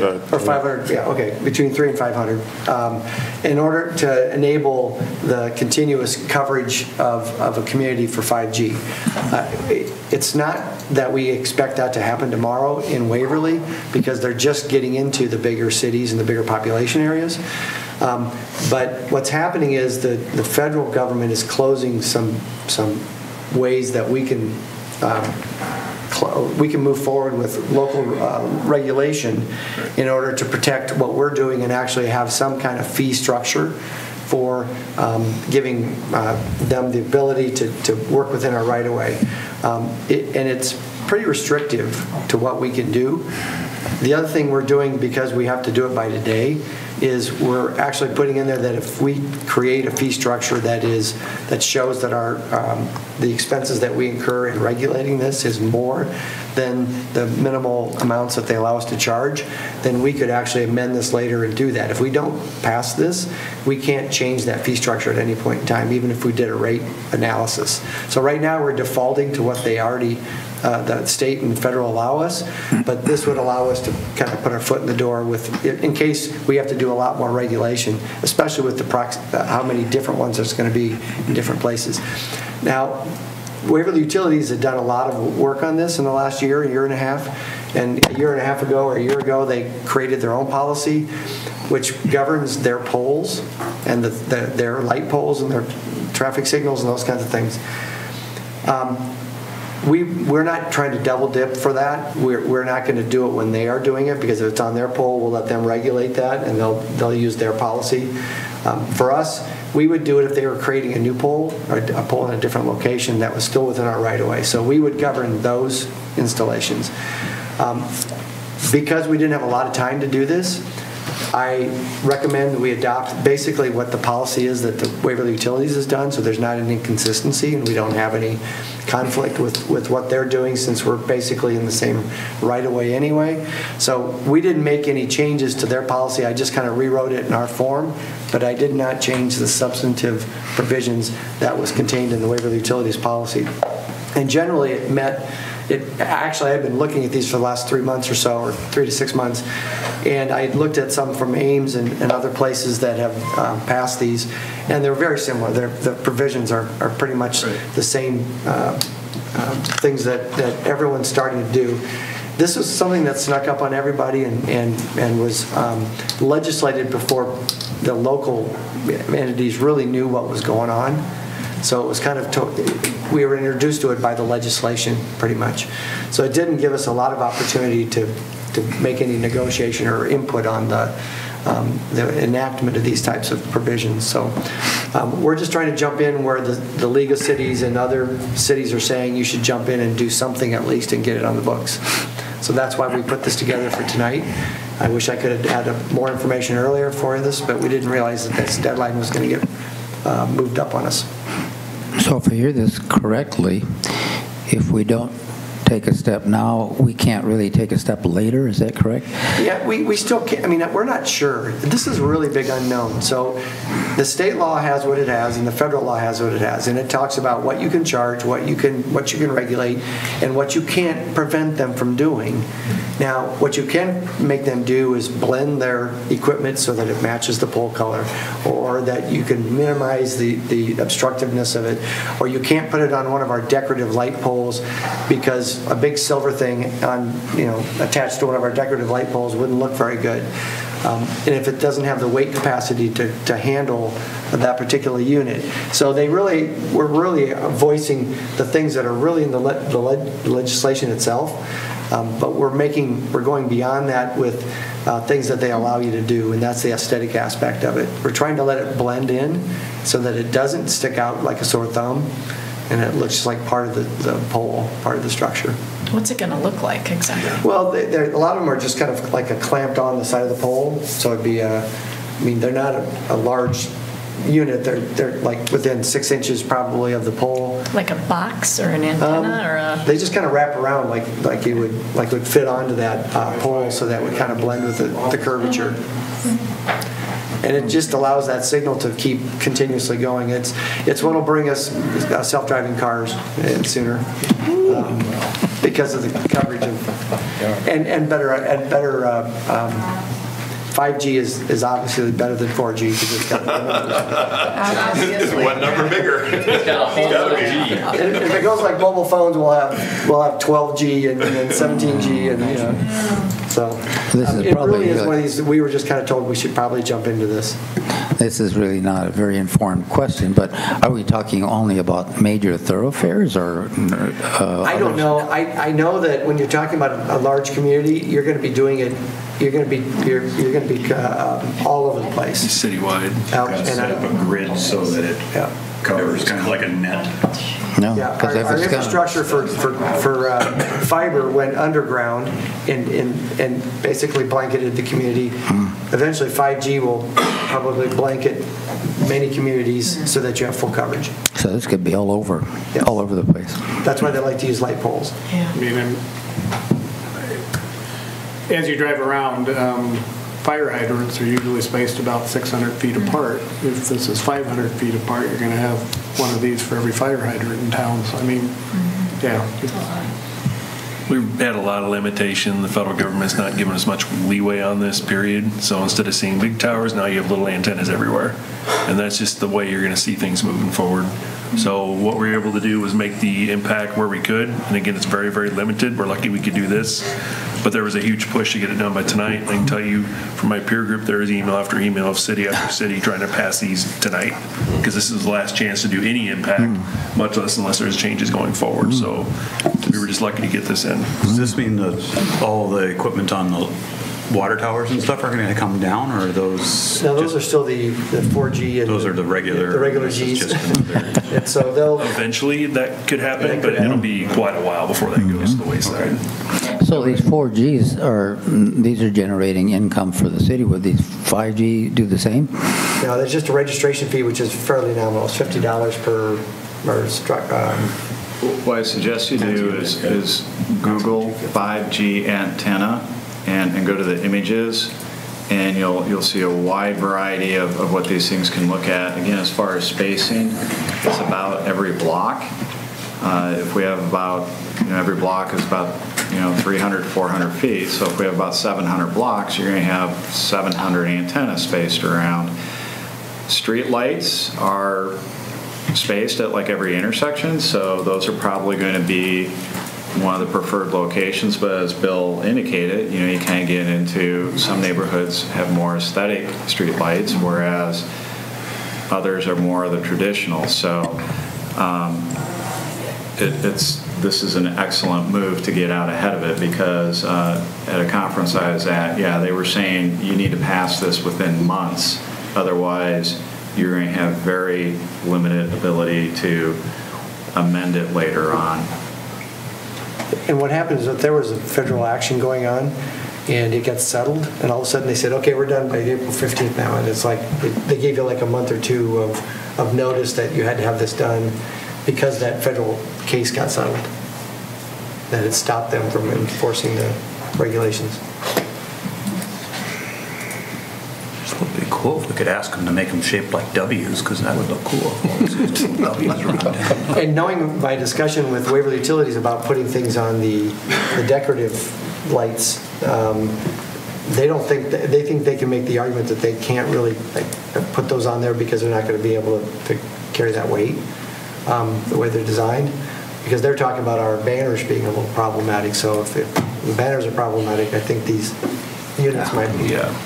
and they have to color the same. They have to make them the same essential color, like if they're gray or if they're black, or and if they're on buildings or other structures, they would try to co-locate on other structures. I'd like to thank the city staff for being on top of this, like hitting the deadline. Okay, any other discussion? Roll call vote, please. Kangas. Yes. McKenzie. Yes. Rafi. Yes. Scherer. Yes. Waldstein. Yes. Bergen. Yes. Drinkow. Yes. Resolution 1970, adopting a policy governing small cell wireless installations is approved. Resolution 1971, a resolution approving the Intercog Memorandum of Understanding for grant writing services related to the application for state recreational trails SRT funds for the Rolling Prairie Trail Extension 2021. Entertain a motion. I'll move Resolution 1971, approving the Memorandum of Understanding with Intercog for grant writing services related to the application for state recreational trails funds for the Rolling Prairie Trail Extension 2021 in Waverly, Iowa, along 10th Avenue Southwest from Heritage Way, Highway 3, to 16th Street Southwest, in the amount of 1.5% of the funds awarded, a maximum of $2,000, to be paid by the city from local funds. Second. Motion made and seconded. Council discussion.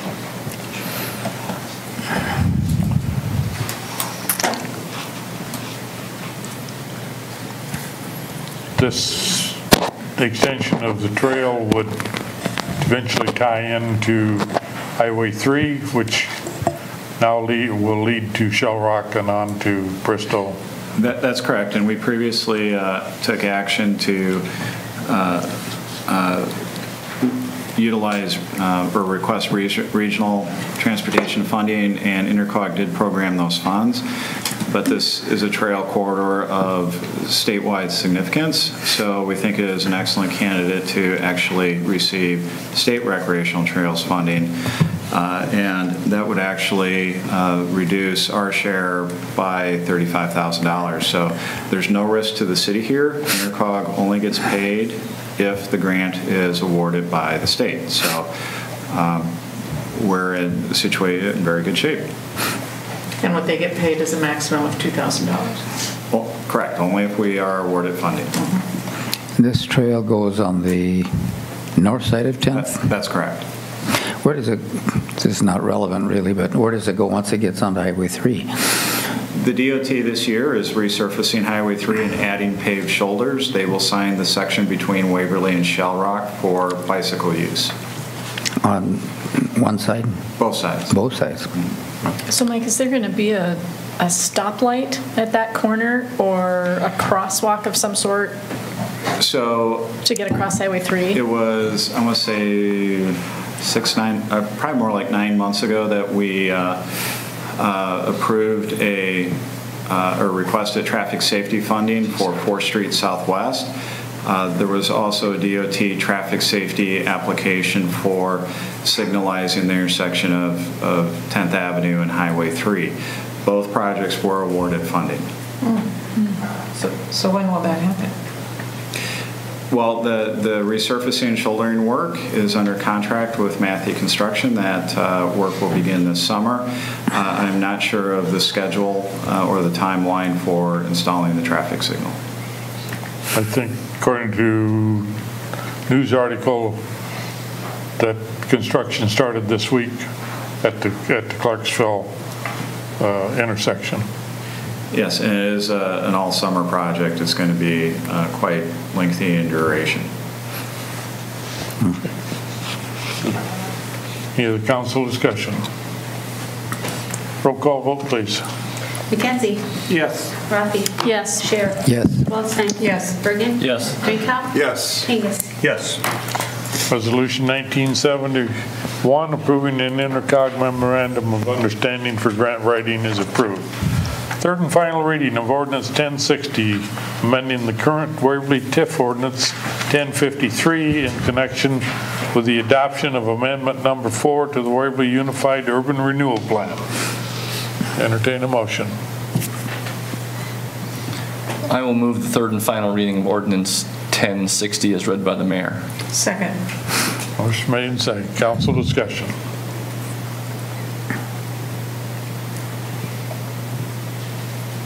Roll call vote, please. Rafi? Yes. Scher? Yes. Waldstein? Yes. Bergen? Yes. Drinkow? Yes. Kangas? Yes. McKenzie? Yes. Ordinance 1060, amending the current Waverly TIF ordinance, is approved. Resolution 1973, a resolution approving the development agreement with Movie Guys LLC for theater building redevelopment.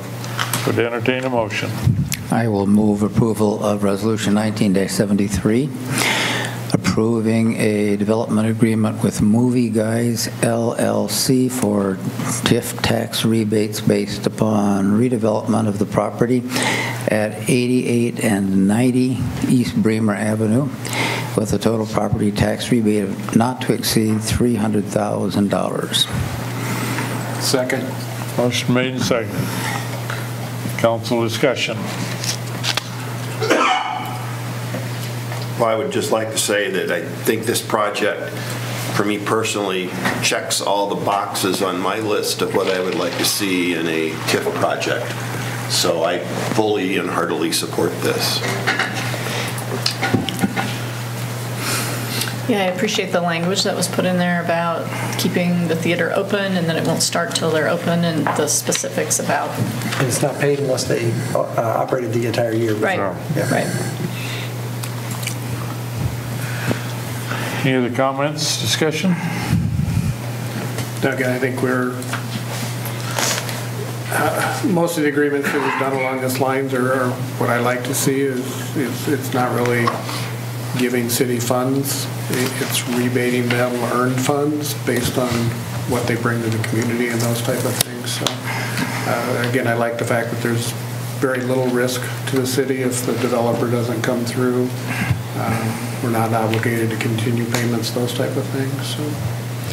Just to be honest about this, we did this a lot longer than we normally do, but I think it's a pretty good purpose because it keeps it running for those years. Yeah, I mean, what's the incentive. next? I was thinking that too as I was reading the documents. What's the next longest agreement that we have? 7 to Yeah, so it's almost, so it's double, more than double. Yeah, we just started the clock over on this one, so it has the more than the 18 years to do. Yeah. To capture the increment. So. Big thing is everyone wants to see progress start or begin. They're working on it. And in fact, I heard a report at Rotary because they were talking about this. But basically, it's the struggle of having an engineer that has, or an architect that has ideas, an engineer that has to put them into place, and then the historic people that can say, no, you can't do that. So they've been going back and forth a little bit on making sure that they can get a doable plan. They're anxious to get started too. Roll call vote, please. Scher? Yes. Waldstein? Yes. Bergen? Yes. Drinkow? Yes. Kangas? Yes. McKenzie? Yes. Rafi? Yes. Resolution 1973, approving a development agreement with Movie Guys LLC for the theater building is approved. First reading of Ordinance 1062, an ordinance amending Section 104.4.01 fireworks of the Waverly Municipal Code. I would entertain a motion. Do we want to have discussion first to decide which one we will move? Or who moves which one? Probably. We have 3 choices here. Well, the motion does not call for approval, just says approve first reading of ordinance. Right, but there's an option of 2 ordinances. It was left vague on purpose for that reason. Because I think we're going to have to decide whether anybody wants to move either one of these ordinances. Yeah. Well, open discussion. Is there anyone in the audience that wishes to speak to the fireworks discussion before the council gets into it?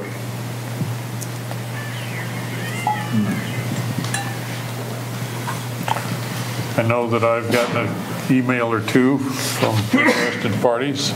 So, council discussion.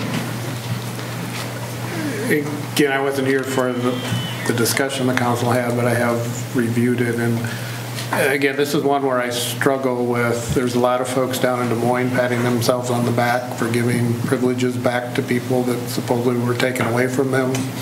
So I have a hard time using home rule per se to start to change that. I would suggest if folks are not happy with the current state law that they should be talking to their state representatives to see if something can be changed. Beyond that, I have a real hard time supporting either one of these. I think a total ban is going too far. Again, I think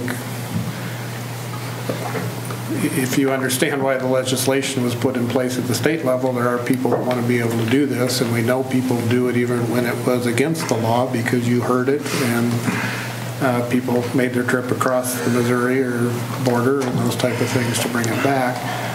So I can't support a total banning, and I'm not sure that I can support limiting it any farther, certainly down to a couple of days. I thought we had a pretty good compromise the last time around where we made it the weekend before to the weekend after the 4th, and I don't know how you would narrow that any farther and make it understandable for people. So knowing that families get together before, during, and after the 4th, to me it seems reasonable to allow them to do it on both ends of the holiday. Well, for the audience, not only here, but for those watching at home, we received information previously that out of the 80 largest cities in the state, 38 have chosen to ban. Now, some of those, since that information, may have revisited and made a change.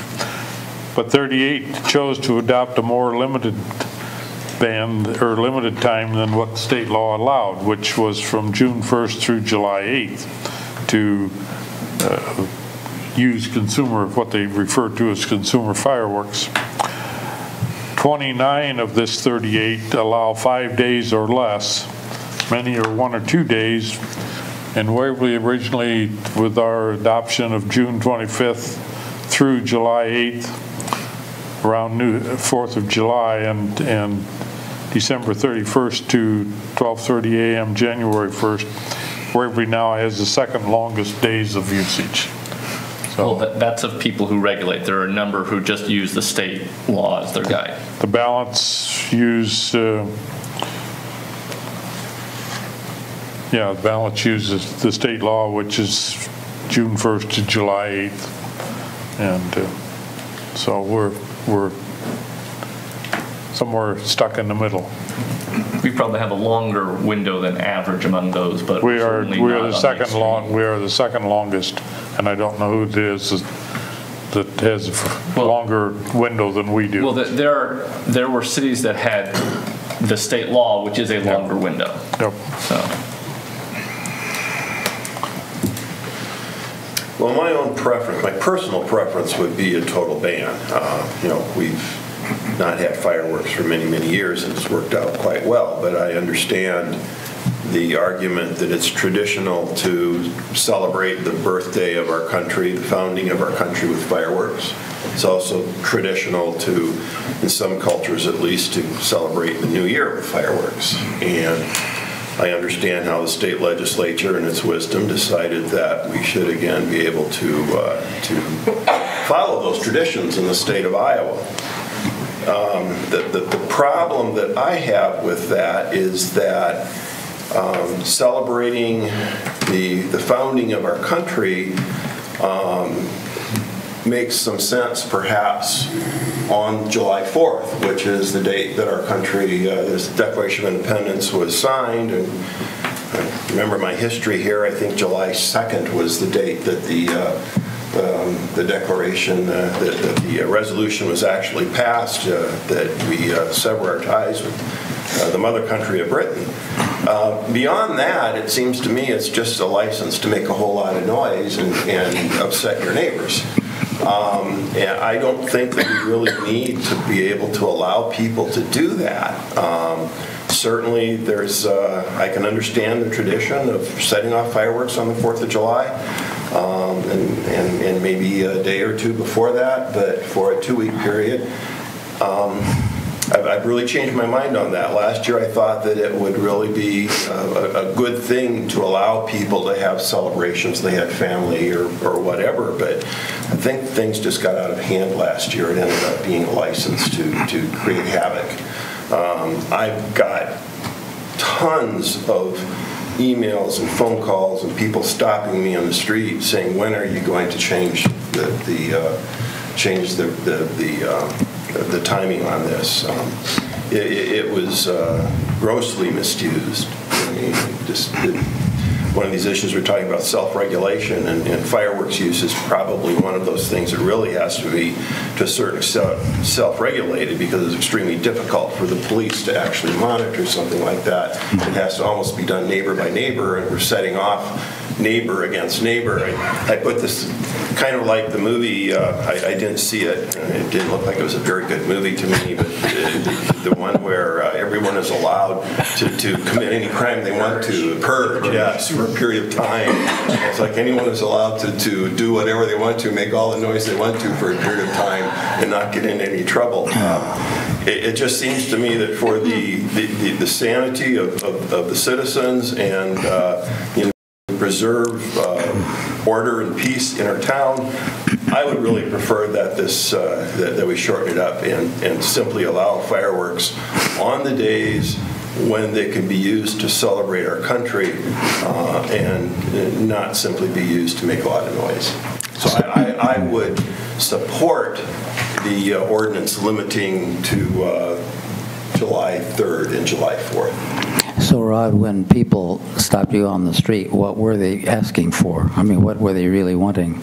They were wanting to have some peace and quiet during that 2-week time period. I think they understood they could probably get by with a day or two, but trying to put up with it for 2 weeks was a little bit long. And there were some real horror stories. I mean, people having bottle rockets shot at them, people having firecrackers thrown at them from moving cars while they were walking down the sidewalk. I mean, and that stuff is still going to happen. I understand that. But if we restrict it to 2 days, hopefully that will not happen as much. And we can police that a little bit better on those times when fireworks are not permitted in the town. Yeah. I really am going to have to come down on the side. And I've got a lot of emails on both sides, frankly. I think all of you have gotten a lot of emails on from people who support fireworks during the entire 2 weeks period or even longer. But I really have to come down on the side of tranquility, peace and tranquility in our town, and just having a town that we don't have to have 2 weeks of putting up with all of the noise and I understand your position, I guess, and I don't mean to direct this at you totally. I'd like to hear what the rest of the council has to say. Part of my concern with a more limited time frame is, do we expect to discourage people from doing it altogether?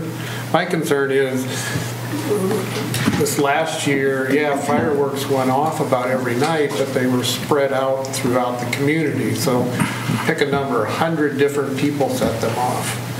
If we narrow this down to 2 days, are we going to have the same 100 people just doing it in 2 days, and will the noise and the smoke and the debris just intensify?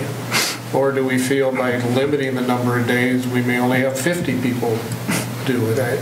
My concern is that short window could make things a whole lot worse, just because of everybody doing it within a very confined time frame.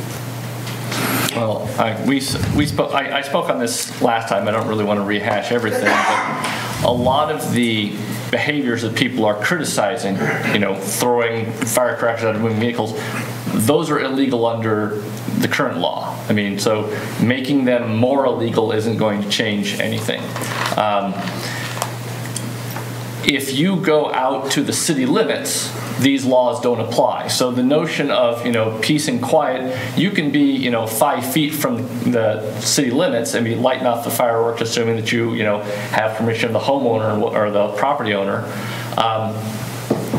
So again, I don't think restricting the window is necessarily going to make the city a whole lot quieter. I really disagree with the fact that these fireworks can be sold in town, and if we're restricting when people can use them, we're encouraging people to be lawbreakers in essence by kind of saying, well, you can buy them, but you can't light them off for, you got to hold on to them for 3 weeks. So I find that problematic. Again, I agree that this is a question that should be addressed to the state legislature, that if people disagree with lighting off fireworks, that's who they should be addressing. I mean, as long as they can be sold in town and we can't really regulate how they're sold in town, I feel an obligation to let people use what they can buy in town. Yeah, I suppose those are kind of, the things that stick with me. And I also think that we've only had it this way for 1 year. So, going through and changing it repeatedly, I think we need to kind of let the law settle a little bit before we decide there's a problem. Well, I would think that somebody with PTSD could survive a couple of days if they know which days they are. They might even figure out how to get out of town or go somewhere for that period. If you're going to give them a longer window, I think it becomes problematic. Ann made a really good point on this, public health.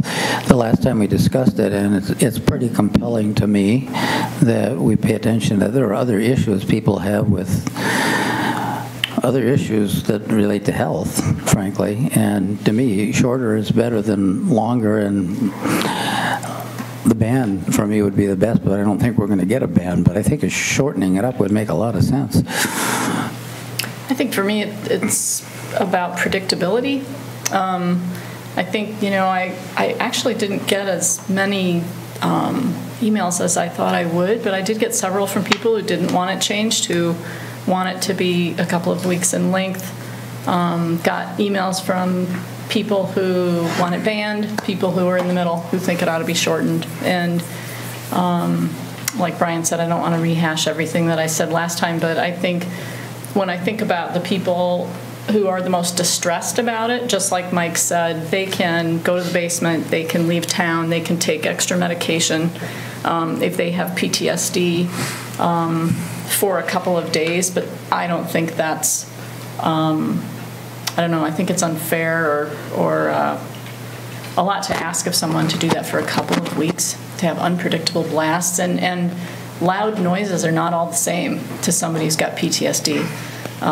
It's not the same to hear the train whistle going through town as it is to have an explosion going off in town at various volumes, and unpredictability if you're a combat veteran. So I think as a compromise, I would favor the ordinance that limited it, like Rod said, to a couple of days around the holiday. I think it's predictable. People could figure out what their coping strategy is going to be to deal with it, whether it's for their pets or their themselves or someone they know who has PTSD.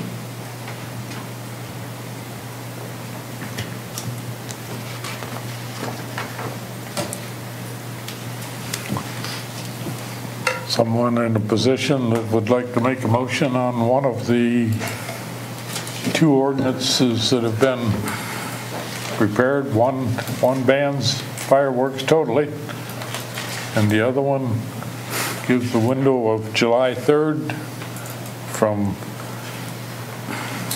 and July 4th from noon to 10 on the 3rd and noon to 11 on the 4th, and also December 31st, noon to 12:30 a.m. January 1st. So let me just understand procedurally here, Mr. Mayor. If one of these ordinances is proposed and fails to get a majority, can the second ordinance be proposed? And if that ordinance fails to get a majority, then we basically are left with what we have. Yep. Well, I would like to move Ordinance 1062 that limits fireworks to,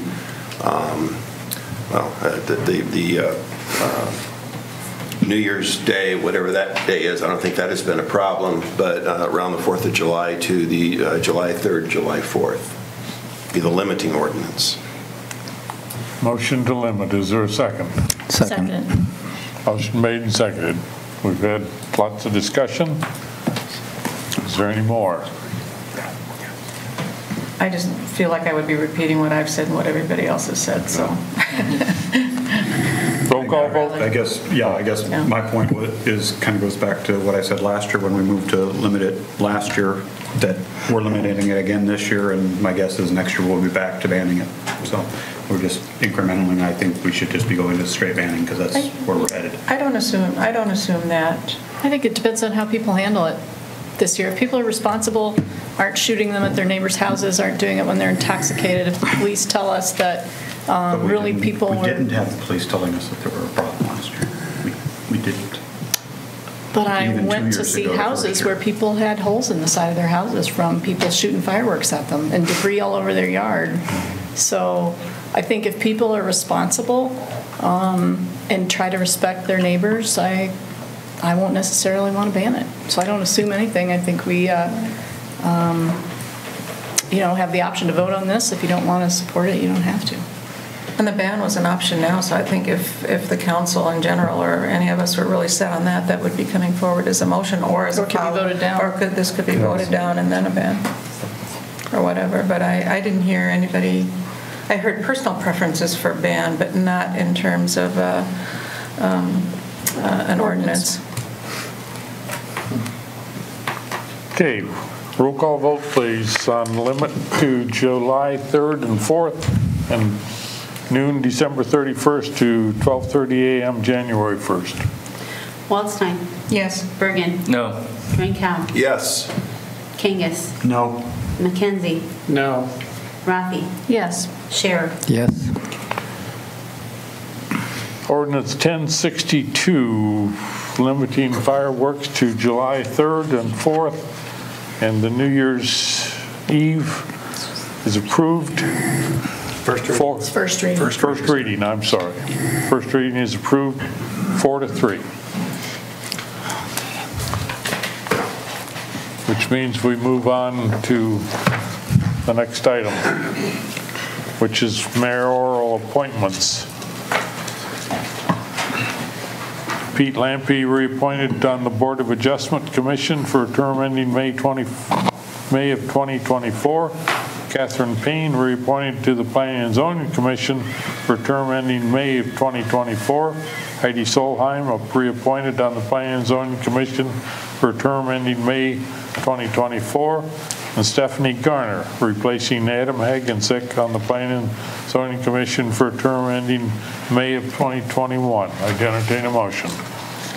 Move the mayoral appointments. Second. Any discussion? I'm wondering if we can appoint Mr. Lampe to a lifetime position on the Board of Adjustment.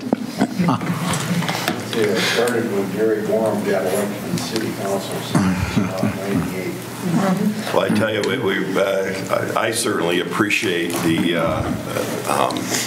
all of the background that you have on that and your experience and the seriousness with which you take your appointment, and all the other people also that are on these commissions. I'm always impressed with the amount of thought that they put into the decisions that they make and the seriousness with which they carry out their tasks on these commissions. It's can be time consuming, and it's a thankless job. And my soapbox here, we've been here long enough tonight, but we approve these people, these commissions, and we have 3 out of the 4 people that we're approving tonight are being reappointed, and I'm just impressed with the amount of commitment that the people in Waverly have to serve on these boards and to make the city what it is. So I commend all of them, especially Pete. Yeah, I'd like to thank the people who are volunteering to serve their community in this way. It's tough sometimes to, and then again, Stephanie Garner stepped right up. She'd sent a letter to Bill last fall that she wanted to be involved and to find a place, and it fit right in. So, motion's been made and seconded. All those in favor of approving the mayoral appointments say yes. Yes. Opposed? They are approved. Reports from boards and commissions. Monthly financials, February of 2019. Monthly financials from March 20th, or March 2019. Any comments, questions? Received into record. Bremer Waverly Law Board minutes, March 11th, 2019. Received into record. Gulf Commission minutes, March 21st, 2019. Received into record. Leisure Services Commission minutes, March 21st, 2019. Received into record. Senior calendar, April of 2019. Received into record. Staff comments. Yes, sir, we have a few. I have one. I actually have 3 leisure services commissioners are volunteering to go above and be on a river use committee, and we're going to have a public meeting tomorrow night at 7 p.m. to get public input on what we can do with the river. I believe that was part of the strategic planning initiative, and it's been on every city plan for the last 10 years of how can we improve our use of the river. So tomorrow's going to be just a public input meeting, 7 p.m. Everybody's invited. Council can come. Want to get a lot of good input, and we'll put the information from that together into some additional meetings to finalize some sort of a plan. It's here at the City Hall, yeah. Yes, it is, in the Civic Center across the hall. Okay. I would encourage everyone that has an interest in the river and what we can do with it to attend and voice their thoughts. Any other staff comments? I think it's all we have, sir. City Council comments. It sounds like Tab's trying to get as many plates spinning as he can and just hand it off to Garrett and just walk away. Joe, do you have? I don't have any. Okay. Just a real quick comment. A lot of times when we talk about needs of the community, a taxi type service is something that folks talk about, or a way to get around to appointments, those type of things. There are a few individuals here in Waverly that have signed themselves up to be Uber drivers, and they're encouraging folks to use that service here in Waverly. So if you have a need during the day, in the evening, bar closing time, they are available. Just jump on the app and hopefully you can get hooked up with them. Lyft is also available here too. Yep. So I think if folks would start using it, there'd probably be more folks in town that would sign up to be drivers. And if I could expand on that, Dan, the city also pays Intercog a year annually for transportation for a minimal fee for those who need it. Also, they can take to grocery stores, they can take to doctor's appointments, things like that. They just need a 24-hour advance notice. Intercog? Yes. They have transit vans. That's a Met Transit system. I'm sorry? That's the Met Transit system, is that correct? It's just Intercog system. Yeah. It's not Metropolitan. Is it for everyone or just people with disabilities or with? I understand it's for anyone. And it's like $3 a trip or something. And how many of these Uber vehicles will be driverless? At this point, until we get the 5G set up, hopefully none of them. That's not available yet in this area. So someone was asking me today about the 20th Street construction up by Eisenach Village, and of the understanding that that's going to be happening this summer. Are we completing more work on the 20th this year, or is that? We're finishing up last year's project. We're finishing up last year, okay. I was wondering if you could do me a favor and give me a kind of laundry list of the places that we're going to be experiencing construction this construction season. Because I know we're going to be working on the Adams Parkway Bridge. And are we going to be doing the Cedar River Bridge after July, or Cedar Lane? That's after July 1st, like after the bridge is done.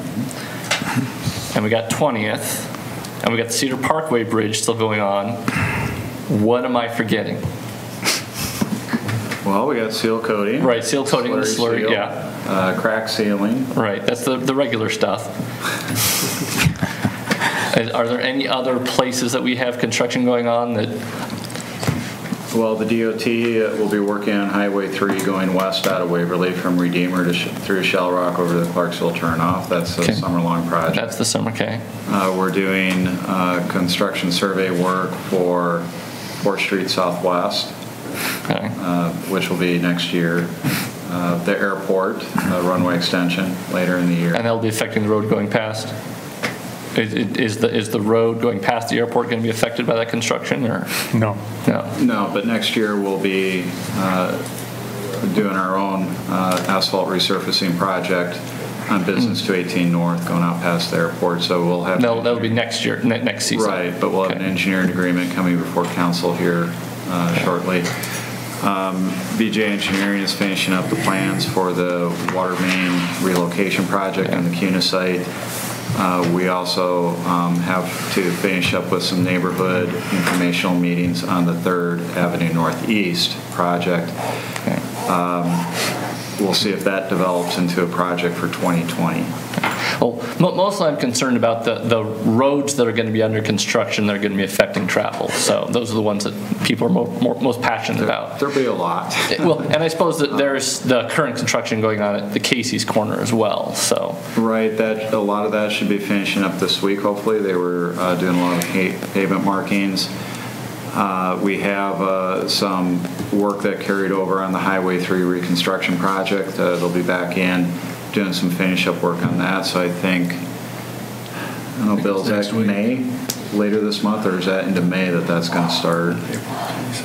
There's some ped ramp work that has to be done, then also some brick work and some minor punch list items. But end of the month or next month? Yeah, but there's like 4 different intersections they're going to be working at, and so the decision is made that they're going to do all of them on the south side first, so that we avoid impacting the art walk in the park.